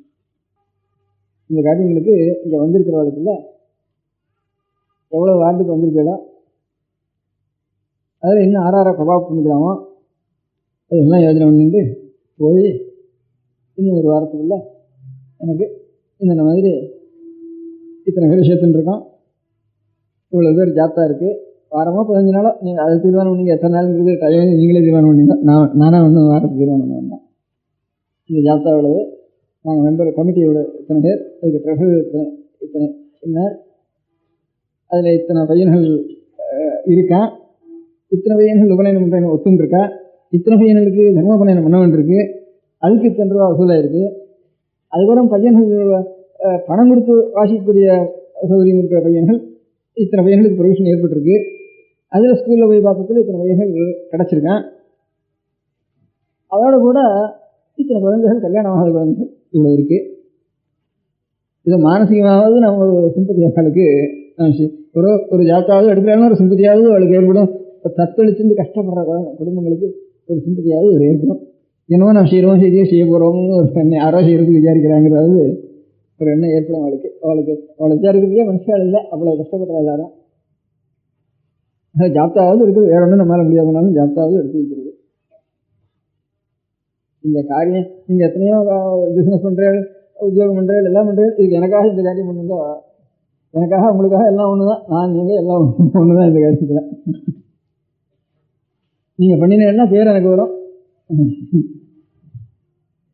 சேமம் உங்களுக்கு, பேர் எனக்கு நீங்கள் பண்ணலைன்னா சரி, அதை கவனிக்க வேண்டியதா கவனிக்கல, அதனால இப்படி போயிட்டு இந்த மாதிரி நீங்கள் பண்ணுறதுக்கு ஆரம்பிச்சதுன்னா ஒவ்வொரு சமூகத்திலையும் இதே மாதிரி லைனை கொஞ்சம் வெளிக்காட்டி அடுத்த சமூகங்களுக்கு நம்ம சொல்லலாம். நான் எல்லாரும் ராம்னா என்ன பண்ணுறா, அந்த மாதிரி பண்ணணும் அந்த மாதிரி பண்ணணுங்கிற ஒரு சுகாவ நம்ம ஹிந்து சமூகத்திலேயே ஒரு பழக்கம்ன்ற மனதாக இருக்கிறதுனால ஒவ்வொரு சமூகத்திலையும் அவளுக்கும் இப்போ இந்த மாதிரி இப்போ நான் காஞ்சிபுரத்தில் 10-20 பேர் பண்ணி காட்டினேன்னா அப்புறம் பண்ணலாம். அதே மாதிரி ஒவ்வொரு சமூகத்துலையும் இந்த மாதிரி நீங்கள் அதை கரெக்ட் பண்ணிங்க, வச்சுங்க, ஒரு ஏற்பாடு பண்ணுங்கன்ட்டு நான் சொல்கிறதுக்கு நீங்கள் கொஞ்சம் கட்டுப்பட்டுலான்னா அதுக்கப்புறம் எல்லா சமூகத்துக்கும் சொல்லி வச்சு அவளுக்கு ஏற்பட்ட ஒரு முறை பிரகாரம் அவளுக்கு இந்த சிரமங்களை செய்யுங்க அப்படின்னு நான் அவள்கிட்ட போய் அப்பீல் பண்ணுறதுக்கு ஒரு சக்தி எனக்கு வரும். அது அதனால கொஞ்சம் நீங்கள் இந்த சிரமத்தையும் ஏதோ குடும்ப சிரமம், காரிய சிரமம், சரீர சிரமங்கள் இவ்வளோ இருக்குது, ஒரு குடும்பத்துக்கும் நிறைய இருக்குது, தாங்க முடியாமல் இருக்குது லோகத்தில். இது எல்லாத்துக்கும் இதுதான் மூலம், சர்வசிரம நிவர்த்தகம். கடைசியில் ஒரு சாந்த மகாசாந்தியை கொடுக்கக்கூடியது இது மூல சம்ரட்சணம். இன்னைக்கு இல்லாமனா நமக்கு தெரியாதவனா கூட என்னைக்காவது ஒரு சாந்தியை கொடுக்கக்கூடியது ஓம் சாந்தி சாந்தி சாந்தி, அந்த சாந்தியை கொடுக்கக்கூடியது இந்த தத்துவம். அந்த மூலசனத்தை நம்ம ரசிக்கணும். அதுக்கு இப்போ 8:30 மணி ஆறுது, இன்னொருக்குள்ள எந்தெந்த இடத்துல ஆறாறு பொறுப்படுத்திருக்கோங்கிறத, அதாவது இந்த 8 பேர் சேர்க்கணும், ஒரு வார்டு பிரிக்கணும், முதல்ல 8 பேர் ஒவ்வொரு வார்டுலையும் சேர்க்கணும், வந்திருக்கிற எல்லாரும் சேர்க்கலாம் வாங்குறதையும் பார்த்துக்கிறது, இன்னாராலும் சேர்த்துக்கலாம்னு அப்புறம் ஊருக்கு போய் பார்த்துக்கிறது, அப்புறம் சேர்த்துட்டு இன்னாருமே சேர்த்துக்கோன்னுட்டு தெரிவிக்கணும். அப்புறம் இந்த காரியங்கள் இந்த 4-5 காரியங்களையும் ஒரு நோட் புக் போட்டுட்டு அதையும் எடுத்து கொடுத்துட்டு ரிப்போர்ட்டை வந்து சேர்த்துச்சா கொஞ்சம் கொஞ்சமாக நம்ம ஒவ்வொரு சமூகத்துக்கு ஏதாவது நம்மளால் ஆன காரியங்களை செய்யலாம்னு ஒரு அபிப்பிராயம். அதனால நீங்கள் ஆலோசிங்க. சரி, கொஞ்சம் திடீர்னு பையன் அதுக்கப்புறம் தான் 4வது ஸ்டெப் பண்ணாது வந்து இந்த என்கரேஜ்மெண்ட் இருக்கட்டும். அது கொஞ்சம் கால் இருக்கிறதுல மரவட்டாயில் விட்டால் இது குறுக்கு இருக்குது, இன்னும் கொஞ்சம் இருக்கிறதும் அப்புறம் 4 கால் வச்சுருக்கு. அப்படி எல்லாமே திரியக்குன்னு பேர் சம்ஸ்கிருதத்தில், திரியஞ்சான்னு திரியஜான்னு, திரியக்குங்கிறது குறுக்குன்னு அர்த்தம். எல்லாம் குறுக்க தான் வளர்ந்துருக்கு சஞ்சரிக்கிற பிராணிகள்லாம். மனுஷன் மொத்தம்தான் இப்படி இது ஹரிசாண்டல், இதுக்கு என்ன ஹரிசாண்டல் தான் இப்படி வசதி இருக்கிறது இது ஒன்று தான் இயற்கையில் இருக்குது. அதனால் பாக்கி இருக்கிறதெல்லாம் அப்படியே பிறண்டு இருந்துருக்கணும். இந்த பிறண்டு இடத்துலேருந்து கொஞ்சம் நிமிந்து மேல் நோக்கி போக வேண்டியது மனுஷன் இயற்கை சரீர ஸ்தூலமான அமைப்புலேயே அப்படி இருக்குது. அதனால் மேலேங்கிறது ஞானம்தான். இப்போ நம்ம கூட ஒரு சந்தேகம் வந்துருக்கானா, இப்போ படிக்கிறதுக்கு அடிக்கிறது சந்தேகம் வந்துருக்கானா இன்னும் இப்படி பார்க்குறோம். அதுக்கு மேலே தான் என்ன கொஞ்சம் மேலே தூக்கி பார்த்தா தான் அது சந்தேகம் நமக்கு நிறுத்திடுறது. இந்த மாதிரி கொஞ்சம் ஞானம்ங்கிறது ஞானத்தடைய வேண்டியது இல்லாமனா இது ஜென்மத்துக்கு பிரயோஜனம் இல்லை. சௌக்கியத்தடைகிறது எல்லா பிராணிகளும் ஏதோ சௌக்கியத்தடைகிறது, கஷ்டமத்தடைகிறது, சௌக்கியத்தடைகிறது இருக்கவே இருக்குது. அதில் பார்த்தானா அவ்வளோ சௌக்கியம் நமக்கு இல்லை. பிராணிகளுக்கு பெரிய பிராணிகளுக்கு எவ்வளோ கவலை இல்லாமல் அதுக்காலும் துக்கம் ஜாஸ்தியாக தான் இருக்குது. நமக்கு துக்கம் ஜாஸ்தியாக இருந்தாலும் அது காம்பன்சேஷன் 60 லட்சத்துக்கு கோடி ஒருத்தராவது ஒரு ஞானத்தை அடைஞ்சு போயிட்டு இருக்கா. அதனால இது காம்பன்சேஷன் இருக்குது. அதனால் நமக்கு உத்தேசம் மேல் நோக்கி போகணும். அதனால் அந்த மாதிரி இந்த ஞானத்தை நாம் அடையணும். ஞானத்தை அடைகிறதுன்னா அதனால் என்ன பிரயோஜனம்? ஞானத்தை எதுக்காக அடையணும்? ஏன்னா அதனோ அது எல்லையில்லாத ஒரு சுகம், ஒரு ஆனந்தம்னா சாந்தியில், அறிவுலேயும் சாந்தியிலையும் எவ்வளோ ஆனந்தம் இருக்கோ அந்த அந்த ஆனந்தத்தை ஆனந்தத்துக்காகவே இல்லை. ஆனந்தம் தானாக இருக்குது, ஆனந்தமாக தான் இருக்க முடியும். நமக்கு ஆனந்தத்துக்காக இல்லை, உள்ளது உண்மையை அறியணும், அலையாமல் சாந்தி இருக்கணும். அது தானாக அது ஆனந்தமாக இருக்குது. ஆனந்தமாக இருக்குது, அதுக்காக நான் ஆனந்தத்தை அடையும் ஏதோ பட்சணம் சாப்பிட்ற மாதிரி ஆனந்தம் வேணும்னு அந்த ஆசை கூட நமக்கு இருக்கக்கூடாது. அது தானாக ஆனந்தமாக இருக்குது, நான் என்ன பண்ணுறது அப்படிங்கிற மாதிரி. அவன் பிறந்துட்டா ரொம்ப அழகாக பிறந்திருக்கான்னா அவன் என்ன பண்ணிக்கிறதுங்கிற மாதிரி அழகுக்காக ஆசைப்பட வேண்டாம். அது தானாக என்ன இருக்குது அப்படிங்கிறது ஞானம் ஆனந்தம் தான் பரமமங்கலம். அதுக்காகத்தான் மனுஷ ஜென்மா இருக்கு.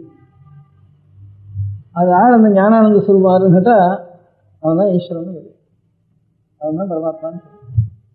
எதுக்கு மேலே உயர்ந்த நிலை இல்லையா, உயர்ந்த சாந்தி இல்லையோ, உயர்ந்த தயை இல்லையோ, கருணை இல்லையோ, எல்லா சமுத்திரம் குணங்கள்னு சொல்லுவானா, குணத்தினுடைய ஒரு பரிபூர்த்தி நிறைஞ்சு எங்கே இருக்கோ அதுதான் ஈஸ்வரன். அப்பேற்பட்ட ஈஸ்வரனை ஜாஸ்தி நழி நம்ம நினச்சிட்டு இருக்கணும். எதை நினச்சிட்டு இருக்கணும் அப்படியே ஆகிடும். நம்முடைய சித்தம் அப்படியே ஆகிடும். லௌகிகமாக கூட எதை நினச்சிட்டு இருக்கோமோ அப்படியே ஆடுறது. இந்த மாதிரி எதை நினச்சிக்கிறோமோ அந்த மாதிரி ஆகிடும். அப்படி ஈஸ்வரனை நினச்சி ஈஸ்வரன் நினைக்கணும்னா உடம்பு வேண்டியதாக இருக்கும். இப்போ சாப்பிடாதோன்னா எல்லாம் வேலை செய்யாது, தியானம் பண்ணுறதுக்கும் முடியாது. ஒரேடியாக நிறைய சாப்பிட்டா தூக்கம் வரும், அப்பவும் தியானம் பண்ண முடியாது. நாத்தியஸ்னதஸ்து யோகோஸ்தி அஜயகாந்தம் அனஸ்னதா. நிறைய சாப்பிட்றவனுக்கும் இந்த சாப்பிட்றவன் ஜீவனாரும் தூங்குறவன் சாப்பிட்றோம் இதுதான் சரியாக போயிடும். ஒன்றுமே சாப்பிடாம சொன்னா அதுவும் அஜயகாந்தம் அனஸ்னதா, அதுவும் இல்லை. எல்லாத்துலையும் மிதமாக இருக்கணும். அதனால் இந்த இந்த பகவத் தியானம் பண்ணுறதுக்காகத்தான் இது சரீரம் நமக்கு இருக்குது அப்படின்னு நினச்சிட்டு அதுக்கு நான் எல்லா காரியம் நடக்கு தியானம் பண்ணுறதுக்கு இல்லை, அனுஷ்டானம் பண்ணுறதுக்கு இல்லை, நமக்கு அவகாசம்னு சொன்னால் அப்போ சத்தம் அடிக்கிறதுக்கு தான் டைம் இருக்குது, குளிர்காயத்துக்கு டைம் இல்லைன்னு சொல்கிறோம். சரி, அப்போ உத்தியோகங்கள்லாம் பண்ணுறதுக்கு டைம் இருக்குது, சம்பளம் வாங்குறதுக்கு டைம் இல்லைன்னு சொன்னால் அதில் இதெல்லாம் எதுக்காக பண்ணுறதுன்னா பகவத் தியானத்துக்காக மேல் நோக்கி போகணும் இதர பிராணிகளை காட்டலாம் அப்படிங்கிறது தான்.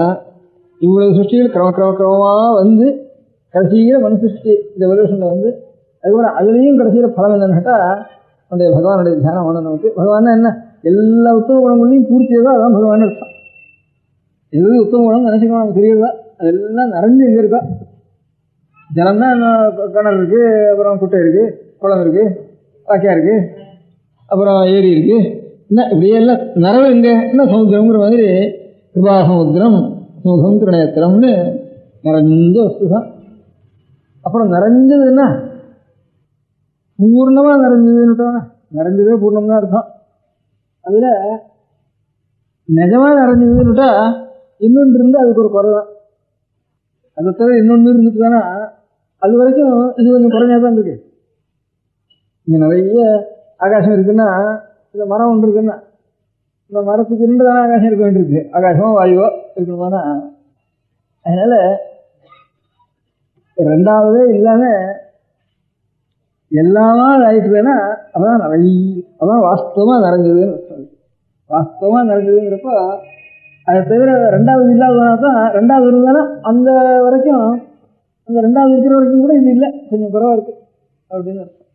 நிறைஞ்சதுன்னுட்டா ரெண்டாவது எந்த ரெண்டாவதுன்னு நினச்சிட்டு இருக்கோமோ அதுவும் அதுதான் அப்படின்னு சொல்லிட்டோம்னா அதான் எல்லாம் பரமாத்மாங்கிறதுக்கு நிறைவு உண்மையாக ஒன்று வாகனமான ரெண்டாவது இல்லாமல் இருந்தால் தான் ரெண்டாவதுன்னு எது தோன்றதோ அதுவும் அதாக இருந்தால் தான் இது நிறைஞ்சது அப்படின்னு சொல்கிறாங்க.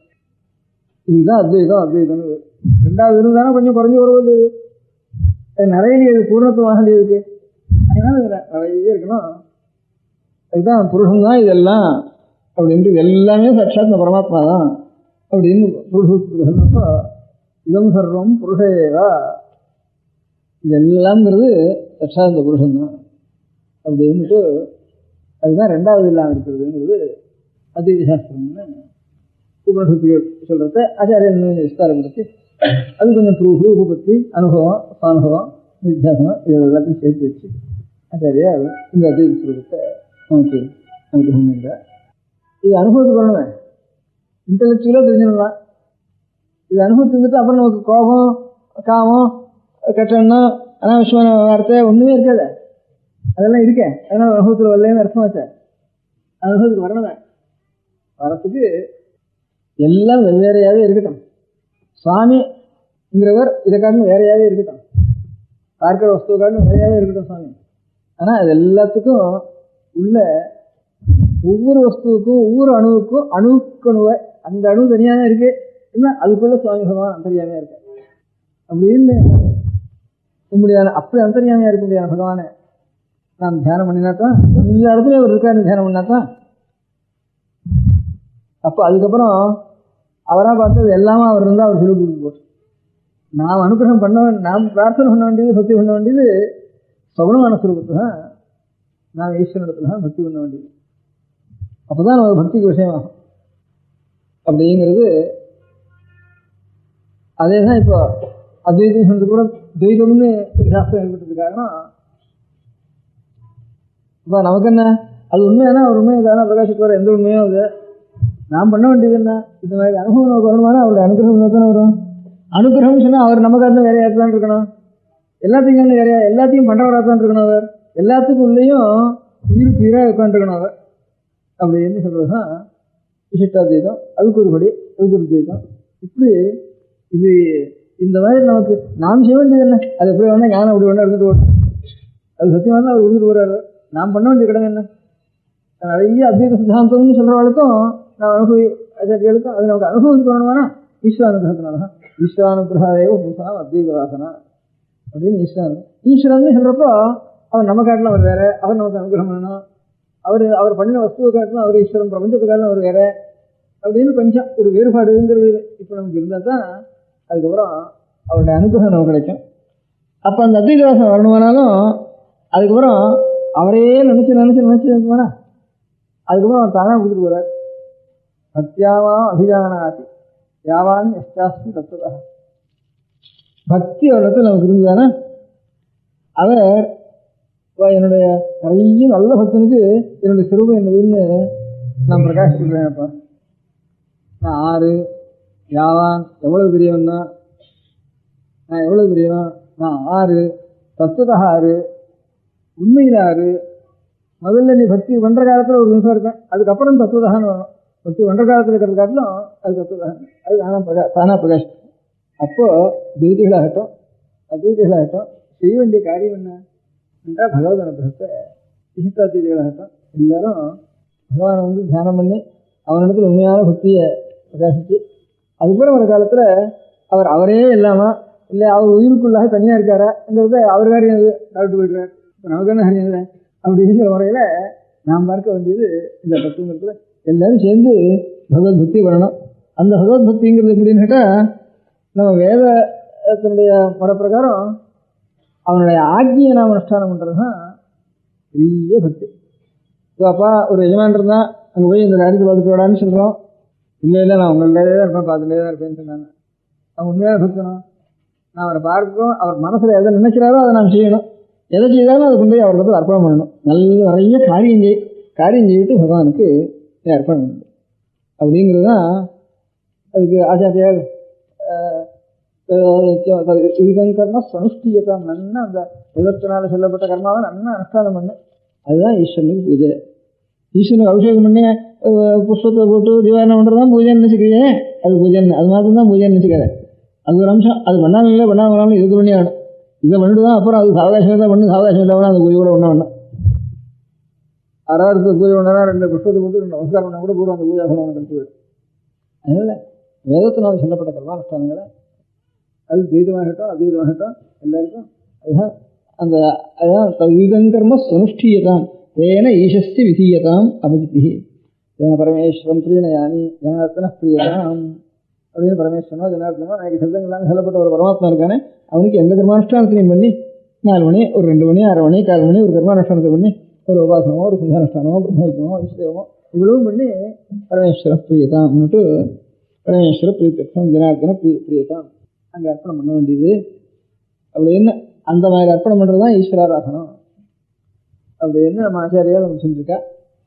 அதைத்தான் வைஷ்ணவ சம்பிரதாயத்திலையும் ஆக்ஞா கைங்கரியம் அனுஜ்ஞா கைங்கரியம்னுட்டு சில கர்மானுஷ்டானங்கள் காமிய கர்மானுட்டு நீ பண்ணலாம் அப்படின்னு பண்ணித்தான் ஆகணும்னு இல்லை. நித்திய கர்மான்னா காமிய கர்மானா அனுஜ்ஞை பண்ணலாம், நித்திய கர்மானா பண்ணித்தான் ஆகும். ஆக்ஞை இதை பண்ணுன்னு ஆக்ஞா கைங்கரியம் அகைங்கரியம்னு பரிபாஷையில் அப்படி வச்சுருக்கார். இது நித்திய நைமித்திகம் காமியம்னு ஆச்சாரிய வச்சிருக்கா. எல்லாம் ஈஸ்வரனுக்கு தான் அர்ப்பணம் பண்ணணும்னுட்டு அந்த பலபரித்தியாகம்னுட்டு அவனுடைய பலம் நமக்கு ஒன்றும் இல்லை, எல்லாம் ஈஸ்வரனுக்கு அர்ப்பணம். அவன் அப்புறம் அவனாக பார்த்து எந்த பலத்தை கொடுக்குறானோ கொடுத்துட்டு போகட்டும்னுட்டு அப்படி தியாகம் பண்ண வேண்டியதுன்ட்டு நமக்கு இந்த எந்த ஆச்சாரியாலும் எல்லாம் உயிருக்கு உயிராக இருக்குதுன்னு சொல்ல முடியாத ஒவ்வொரு அணுவுக்குள்ளே அணுவாக இருக்கான் ஈஸ்வரன் அப்படிங்கிறது இஷ்டாதீத கிரமம். அதுதான் எல்லாத்தையும் ஆட்டி வச்சுருக்கான் அப்படிங்கிறது அது மாத்திரம் துவைதத்தினுடைய கிரமம். அத்வைதத்தில் இப்போ நாம் இருக்கிற நிலையில் அவன் வேறையாக தான் இருக்கான், நாம் வேறையாக தான் அந்த அனுகிரகத்தை பெற்று தான் ஆகணும். அதுக்கப்புறம் அவன் தான் சர்வமும் அப்படிங்கிறது அது அவங்களுக்கு ஓட்டு இருக்கும். நமக்கு என்ன அவன் சர்வம்னா அவன் காட்டிட்டு போகிறான், இல்லை உயிருக்கு உயிராக இருக்கான்னு அவன் சொல்லிட்டு போகிறான். நான் செய்ய வேண்டிய காரியம் இந்த காரியம் தான், எல்லோரும் சேர்ந்து செய்ய வேண்டிய காரியம் இந்த மாதிரி ஒரு காரியம் தான். வேதோக்தமான கர்மானுஷ்டானங்களை செஞ்சு அதை ஈஸ்வரனுக்கு அர்ப்பணம் பண்ணி அவனுக்கு ஆராதனை பண்ணி அவனுடைய அனுகிரகத்தினால அவனுடைய சுரூபத்தில் அவன் ஒன்றா சேர்த்துக்கிட்டான். இல்லை தனக்கு பக்கத்தில் வச்சுருந்து அனுகிரகம் பண்ணிட்டுக்கிட்டான். இப்போவும் பக்கத்திலேயே கூட உட்காந்து வச்சுருந்து அவனுக்கு அனுகிரகம் பண்ணிட்டான். அந்த தரிசன பாக்கியமோ சேவா பாக்கியமோ அது கிடைச்சுருக்கிட்டோம் நமக்கு அப்படிங்கிறது.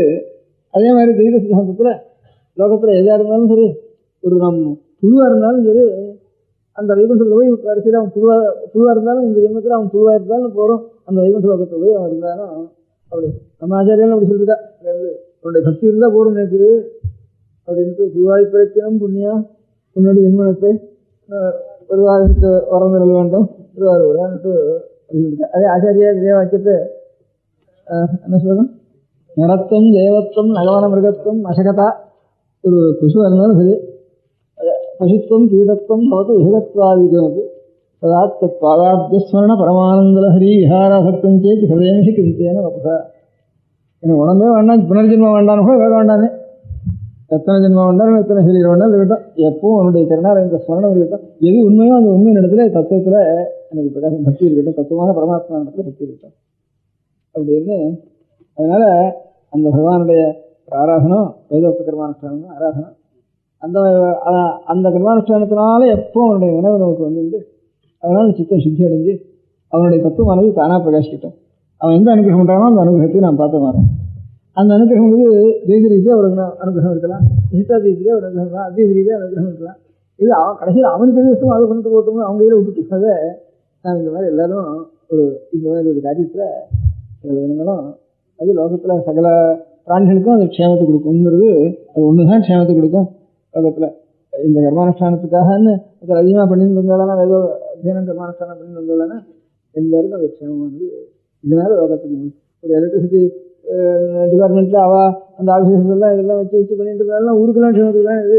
அந்த மாதிரி இது ஒரு காரியம் அத்தியானம் பண்ணிட்டு இதெல்லாம் ஒரு காரியம் பண்ணிட்டு கர்மானுஷ்டானம் பண்ணிட்டு இருந்தாலும் அது லோகத்துக்கு க்ஷேமத்துக்கு தான் அப்படிங்கிற ஒரு அபிப்பிராயத்தை நாம் வச்சுட்டு இப்போ நமக்கு நாம் மாத்திரம் மோசத்துக்கு போகிறதுக்காகன்னு இல்லை, நான் இதை பண்ண ஒவ்வொருத்தர் அவளுடைய கடமை எப்படின்னா அது பொதுவாக சகல க்ஷேமங்களுக்கும் ஏற்படுறதுங்கிற மாதிரி ஒரு நாள் ஹர்த்தால் சொன்னால் நான் எல்லாமே திண்டாட வேண்டியிருக்கு.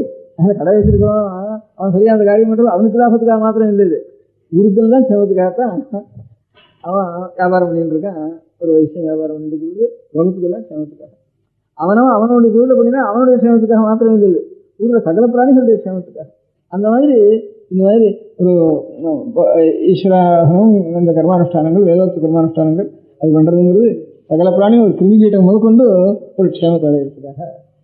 இப்போ வைஷ்ணவத்துக்கு ஒரு காக்காவுக்கு முதற்கொண்டு சகல பிராணிகளும் க்ஷேமமாக இருக்கணும்னு நினச்சி இப்போ நன்னமாவது அந்த பாவம் தான் அதில் பிரதானம். அந்த பாவத்தினால் அந்த மாதிரி கர்மானுஷ்டானங்கள் அமைஞ்சிருக்கு. அதாவது லோகம் முழுக்க க்ஷேமமாக இருக்கணும்னு நினைச்சு ஒரு கர்மானுஷ்டானங்களை கொண்டு அதில் பிராணிகளும் கலந்துருக்கு. அதனால் இந்த மாதிரி ஏதோப்பு கர்மானுஷ்டானங்கள் எல்லாரும் சேர்ந்து சகல சம்பிரதாயத்தில் இருக்கிறவாலும் சேர்ந்து இந்த கைங்கரியங்களை ஏற்றுண்டு அது பிரயோஜனம் நாம் மாத்திரம் ஓட்டுக்கு போகிறதுங்கிற எண்ணம் இல்லை. இருக்கு லோகம் முழுக்க க்ஷேமத்தில் இருக்குது. அந்த மாதிரி க்ஷேமத்தை அடையிறதுக்கு பண்ண வேண்டிய காரியம் இந்த மனுஷியமாக தான் செய்யலாம். அதனால தான் இங்கே ஊர்வமுகமாக ஏற்பட்டிருக்கு. அது கிரமமாக பக்தி ஞானம் அதில் போய் முடிய வேண்டியது அப்படிங்கிற கொஞ்ச நாள் உபன்யாசம் பண்ணும்போது என்ன உட்காந்துட்டு எல்லா காரியம் இருந்ததுனால இப்படி வந்து இப்படிலாம் வர ஒவ்வொன்றும் இப்படி வந்து பிரசாதம். பெரியவா சரணம். அடுத்த நிகழ்ச்சி நித்திய குரு பாதுகா பூஜை. शुक्लां भरदरं विष्णुं शशिवर्णं चतुर्भुजं प्रसन्नवदनं ध्यायेत् सर्वविघ्नोपशान्तये. ममोपात्त समस्त दुरितक्षयद्वारा श्री परमेश्वर प्रीत्यर्थं गुरुप्रसाद सिद्ध्यर्थं गुरुप्रीत्यर्थं गुरुपादपूजाम् अद्य करिष्ये. गुरुब्रह्मा गुरुर्विष्णुर्गुरुर्देवो महेश्वरः गुरुः साक्षात् परब्रह्म तस्मै श्रीगुरवे नमः. अपारकरुणा सिन्धुं ज्ञानदं शान्तरूपिणं श्रीचन्द्रशेखरगुरुं प्रणमामि मुदान्वहम्. सदाशिवसमारम्भां शङ्कराचार्यमध्यमाम् अस्मदाचार्यपर्यन्तां वन्दे गुरुपरम्पराम्. எல்லோரும் குருவை பெரிவாளை தியானம் பண்ணிண்டு அர்ச்சனை பண்ணுவோம். அஷ்டோத்திரம். பெரியவா அஷ்டோத்திரம் பல அஷ்டோத்திரங்கள் இருக்கு. அதுல எளிமையா சுலபமா எது இருக்கோ அதை நான் இப்ப சொல்றேன். எல்லோரும் இதை கேட்டுண்டே திருப்பி சொல்ல முடிஞ்சுபா சொல்லி சொல்லி பெரிவாளுக்கு பாதத்துல ஒவ்வொரு புஷ்பத்தை அர்ச்சனை பண்ணலாம். ओम श्री कांची कामकोटि पीठाधीश्वराय नमः. श्रीमच्चंद्रशेखरेन्द्र सरस्वती गुरुभ्यो नमः. संन्यासाश्रम शिखराय नमः. काषाय दंडधारिणे नमः. सर्वपीठापहारिणे नमः. स्वामिनाथ गुरवे नमः. करुणासागराय नमः. जगदाकर्षण शक्तिमते नमः. सर्वचराचर हृदयस्थाय नमः. ओम भक्त परिपालक श्रेष्ठाय नमः. धर्म परिपालकाय नमः. श्री जयेन्द्र सरस्वत्याचार्याय नमः. श्री विजयेन्द्र सरस्वती पूजिताय नमः. शिवशक्ति स्वरूपाय नमः. भक्ताभीष्ट प्रदायकाय नमः. ब्रह्मण्य पोषकाय नमः. ब्रह्म विष्णु शिवैक्य स्वरूपाय नमः. कांची क्षेत्रवासाय नमः. कैलाश शिखरवासाय नमः. स्वधर्म परिपोषकाय नमः. चातुर्वर्ण संरक्षकाय नमः. लोकरक्षण संकल्पाय नमः. ओम ब्रह्मनिष्ठापराय नमः. सर्वपापहराय नमः. धर्मरक्षक संतुष्टाय नमः. भक्तार्पितधन स्वीकर्त्रे नमः. सर्वोपनिषत् सारज्ञाय नमः. सर्वशास्त्रगम्याय नमः. सर्वलोकपितामहाय नमः. भक्ताभीष्टप्रदायकाय नमः. ब्रह्मण्य पोषकाय नमः. नानाविध पुष्पार्चितपताय नमः. रुद्राक्ष क्रीडधारिणे नमः. भस्मोद्धूलित विग्रहाय नमः. सर्वज्ञाय नमः. सर्वचराचर व्यापकाय नमः. अनेक शिष्य परिपालकाय नमः. मनश्चाञ्चल्य निवर्तकाय नमः. अभयहस्ताय नमः. भयापहाय नमः. यज्ञपुरुषाय नमः. यज्ञानुष्ठान रुचिप्रदाय नमः. यज्ञसम्पन्नाय नमः. यज्ञसहायकाय नमः. यज्ञफलदाय नमः यज्ञप्रियाय नमः उपमानरहिताय नमः स्फटिकतुलसीरुद्राक्षहारधारिणे नमः चातुर्वर्ण्यसमदृष्टये नमः ऋग्यजुस्साम अथर्वणादिचतुर्वेदसंरक्षकाय नमः दक्षिणामूर्तिस्वरूपाय नमः जाग्रत्स्वप्नसुषुप्ति अवस्थातीताय नमः कोटिसूर्यतुल्यतेजोमय शरीराय नमः साधुसंगसंरक्षकाय नमः अश्वगजगोपूजानिर्वर्तकाय नमः गुरुपादुकपूजातुरन्तराय नमः कनकाभिषिक्ताय नमः स्वर्णबिल्वदलपूजिताय नमः सर्वजीवमोक्षदाय नमः मूकवाक्ताननिपुणाय नमः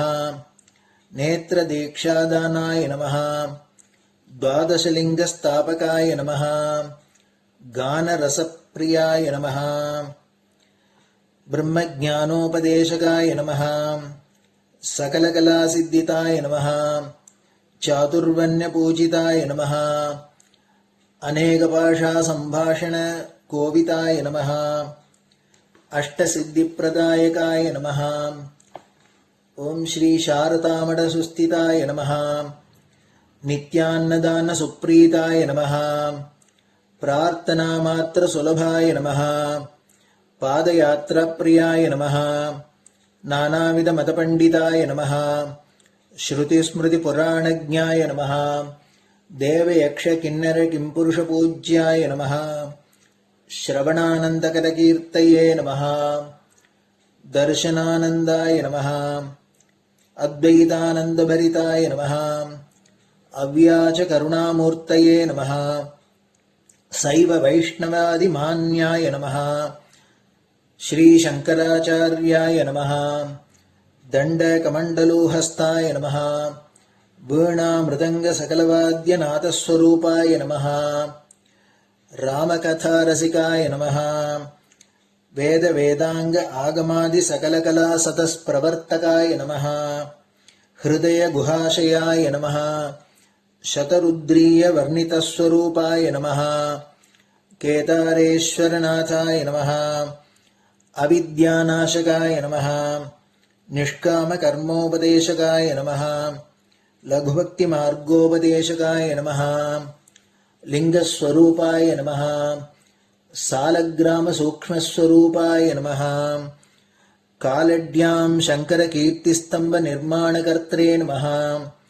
जितेन्द्रियाय नमः शरणागतवत्सलाय नमः श्रीशैलशिखरवासाय नमः डमरुकनादविनोदाय नमः वृषभारूढाय नमः दुर्मदनाशकाय नमः आभिचारिकदोषहर्त्रे नमः मिताहाराय नमः मृत्युमोचकशक्त्याय नमः श्रीचक्रार्चनतत्पराय नमः दासानुग्रहकारकाय नमः अनुराधानक्षत्रजाताय नमः सर्वलोकख्यातशीलाय नमः वेङ्कटेश्वरचरणपद्मषट्पदाय नमः श्री महात्रिपुरसुन्दरी समेत श्री चन्द्रमौलीश्वर पूजाप्रियाय नमः श्रीमच्चन्द्रशेखरेन्द्र सरस्वती सद्गुरु परब्रह्मणे नमः गुरुभ्यो नमः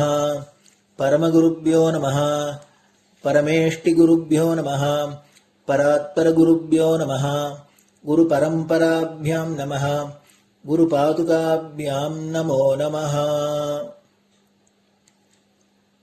அடுத்தது ஊதுபத்தி இருந்தால் அதை காமிச்சு தூபம், நெய் தீபம் இருந்தால் காமிச்சு அதை நெய் தீபம் தீபம் காமிச்சுட்டு நைவேத்தியம் வெத்தலைப்பாக்கு பழம் இதுலேருந்து ஆரம்பிச்சு அவளுக்கு எது சௌரியமோ அதுபடி நைவேத்தியம் பண்ணலாம். அதுக்கு அடுத்தது கற்பூர ஹாரத்தி பண்ணி எல்லோரும் பிரதட்சிண நமஸ்காரம் பண்ணி பெரியவாள்கிட்ட பிரார்த்தனை பண்ணிண்டு எல்லோரும் க்ஷேமமா இருக்கணும், லோகம் பரம மங்களமா சௌக்கியமா இருக்கணும், எல்லோரும் வியாதி வெக்க இல்லாத ஆயுராரோக்கிய ஐஸ்வர்யத்தோட சாந்தம் அமைதியோட ஞான வைராக்கியத்தோட எல்லோரும் நல்லவர்களாயிருந்து நன்மையை அடையணும்னு பிரார்த்தனை பண்ணி இந்த பூஜையை தினம் செய்யலாம். குரு பிரம்மா குருர் விஷ்ணுர் குருர் தேவோ மகேஸ்வரः குரு சாட்சாத் பரபிரம்ம தஸ்மை ஸ்ரீ குரவே நமः. அபார கருணா சிந்தும் ஞானதம் சாந்தரூபிணம் ஸ்ரீ சந்திரசேகர குரும் பிரணமாமி முதான்வகம். சதாசிவசமாரம்பாம் சங்கராச்சாரிய மத்யமாம் அஸ்மதாச்சாரிய பர்யந்தாம் வந்தே குரு பரம்பராம். குரு பாத பூஜை நிறைவடைஞ்சது. பெரியவா சரணம். திருச்சிற்றம்பலம். நிலை பெறுமாறு எண்ணுதியேல் நெஞ்சே நீவா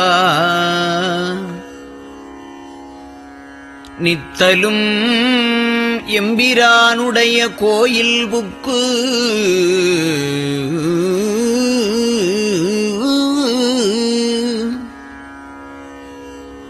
புலர்வதன் முன் அலகிட்டு மெழுக்குமிட்டு பூமாலை புனைந்து ஏத்தி புகழ்ந்து பாடி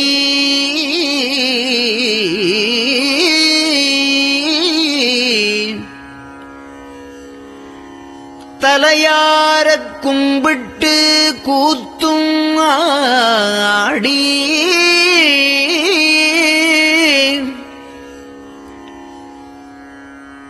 சங்கரா ஜய போற்றி போற்றி என்றும்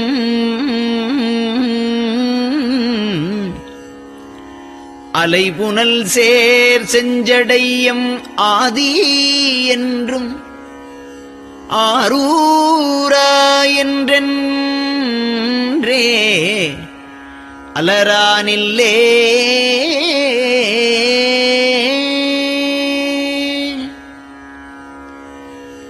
தந்தது உந்தன்னை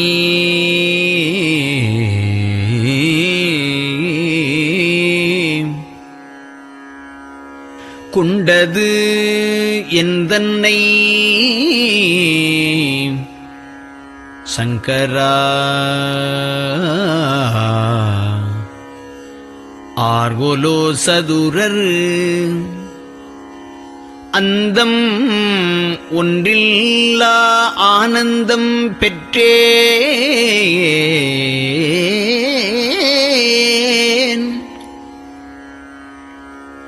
யாது நீ பெற்றது ஒன்று என்பால் சிந்தையே கோயில் கொண்ட எம்பெருமான் திருப்பெரும் துறையுரை சிவனே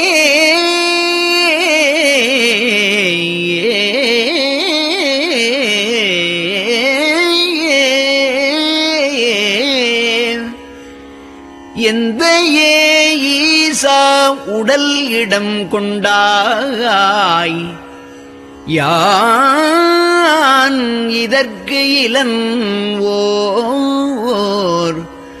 கைமாறே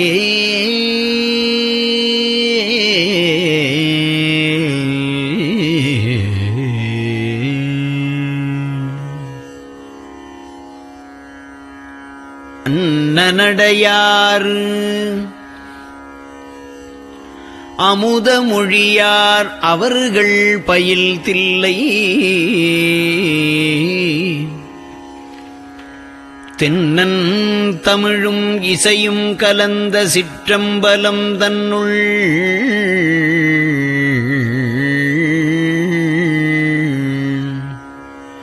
பொன்னும் மணியும் நிறந்த தலத்து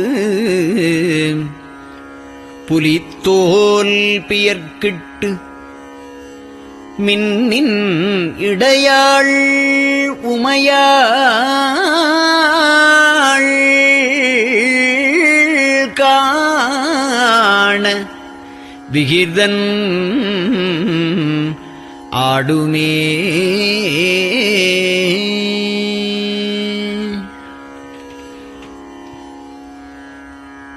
நெட்டையிலா உடல் நீத்து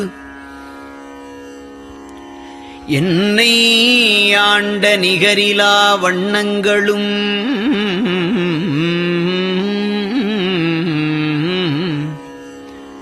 சிட்டன் சிவனடியாரை சீராட்டும் திறங்களுமே சிந்தித்து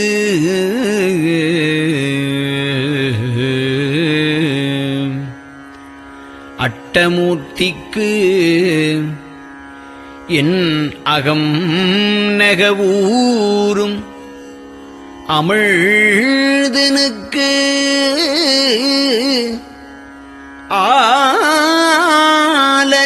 ஆலநீழற்பட்டனுக்கு என்னை தன்பாற்படுத்தானுக்கே பல்லாண்டு குருதுமே.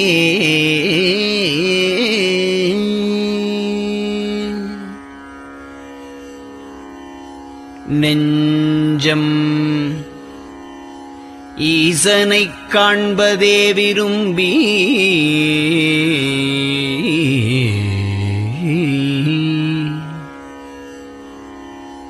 நிரந்தரம் திருவாக்கினில் நிகழ்வது அஞ்செழுத்துமே ஆக ஆளுடைய அம்மை செம்மலர் கைகுவித்து அருளி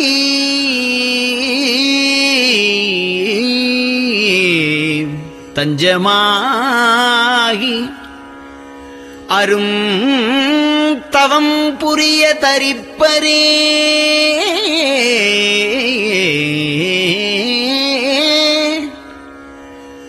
அவள் தனிப்பெரும் கணவர்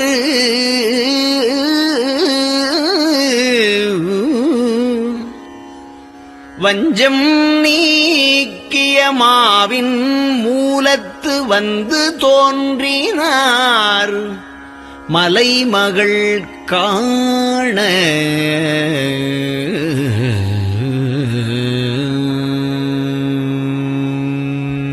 திருச்சிற்றம்பலம்.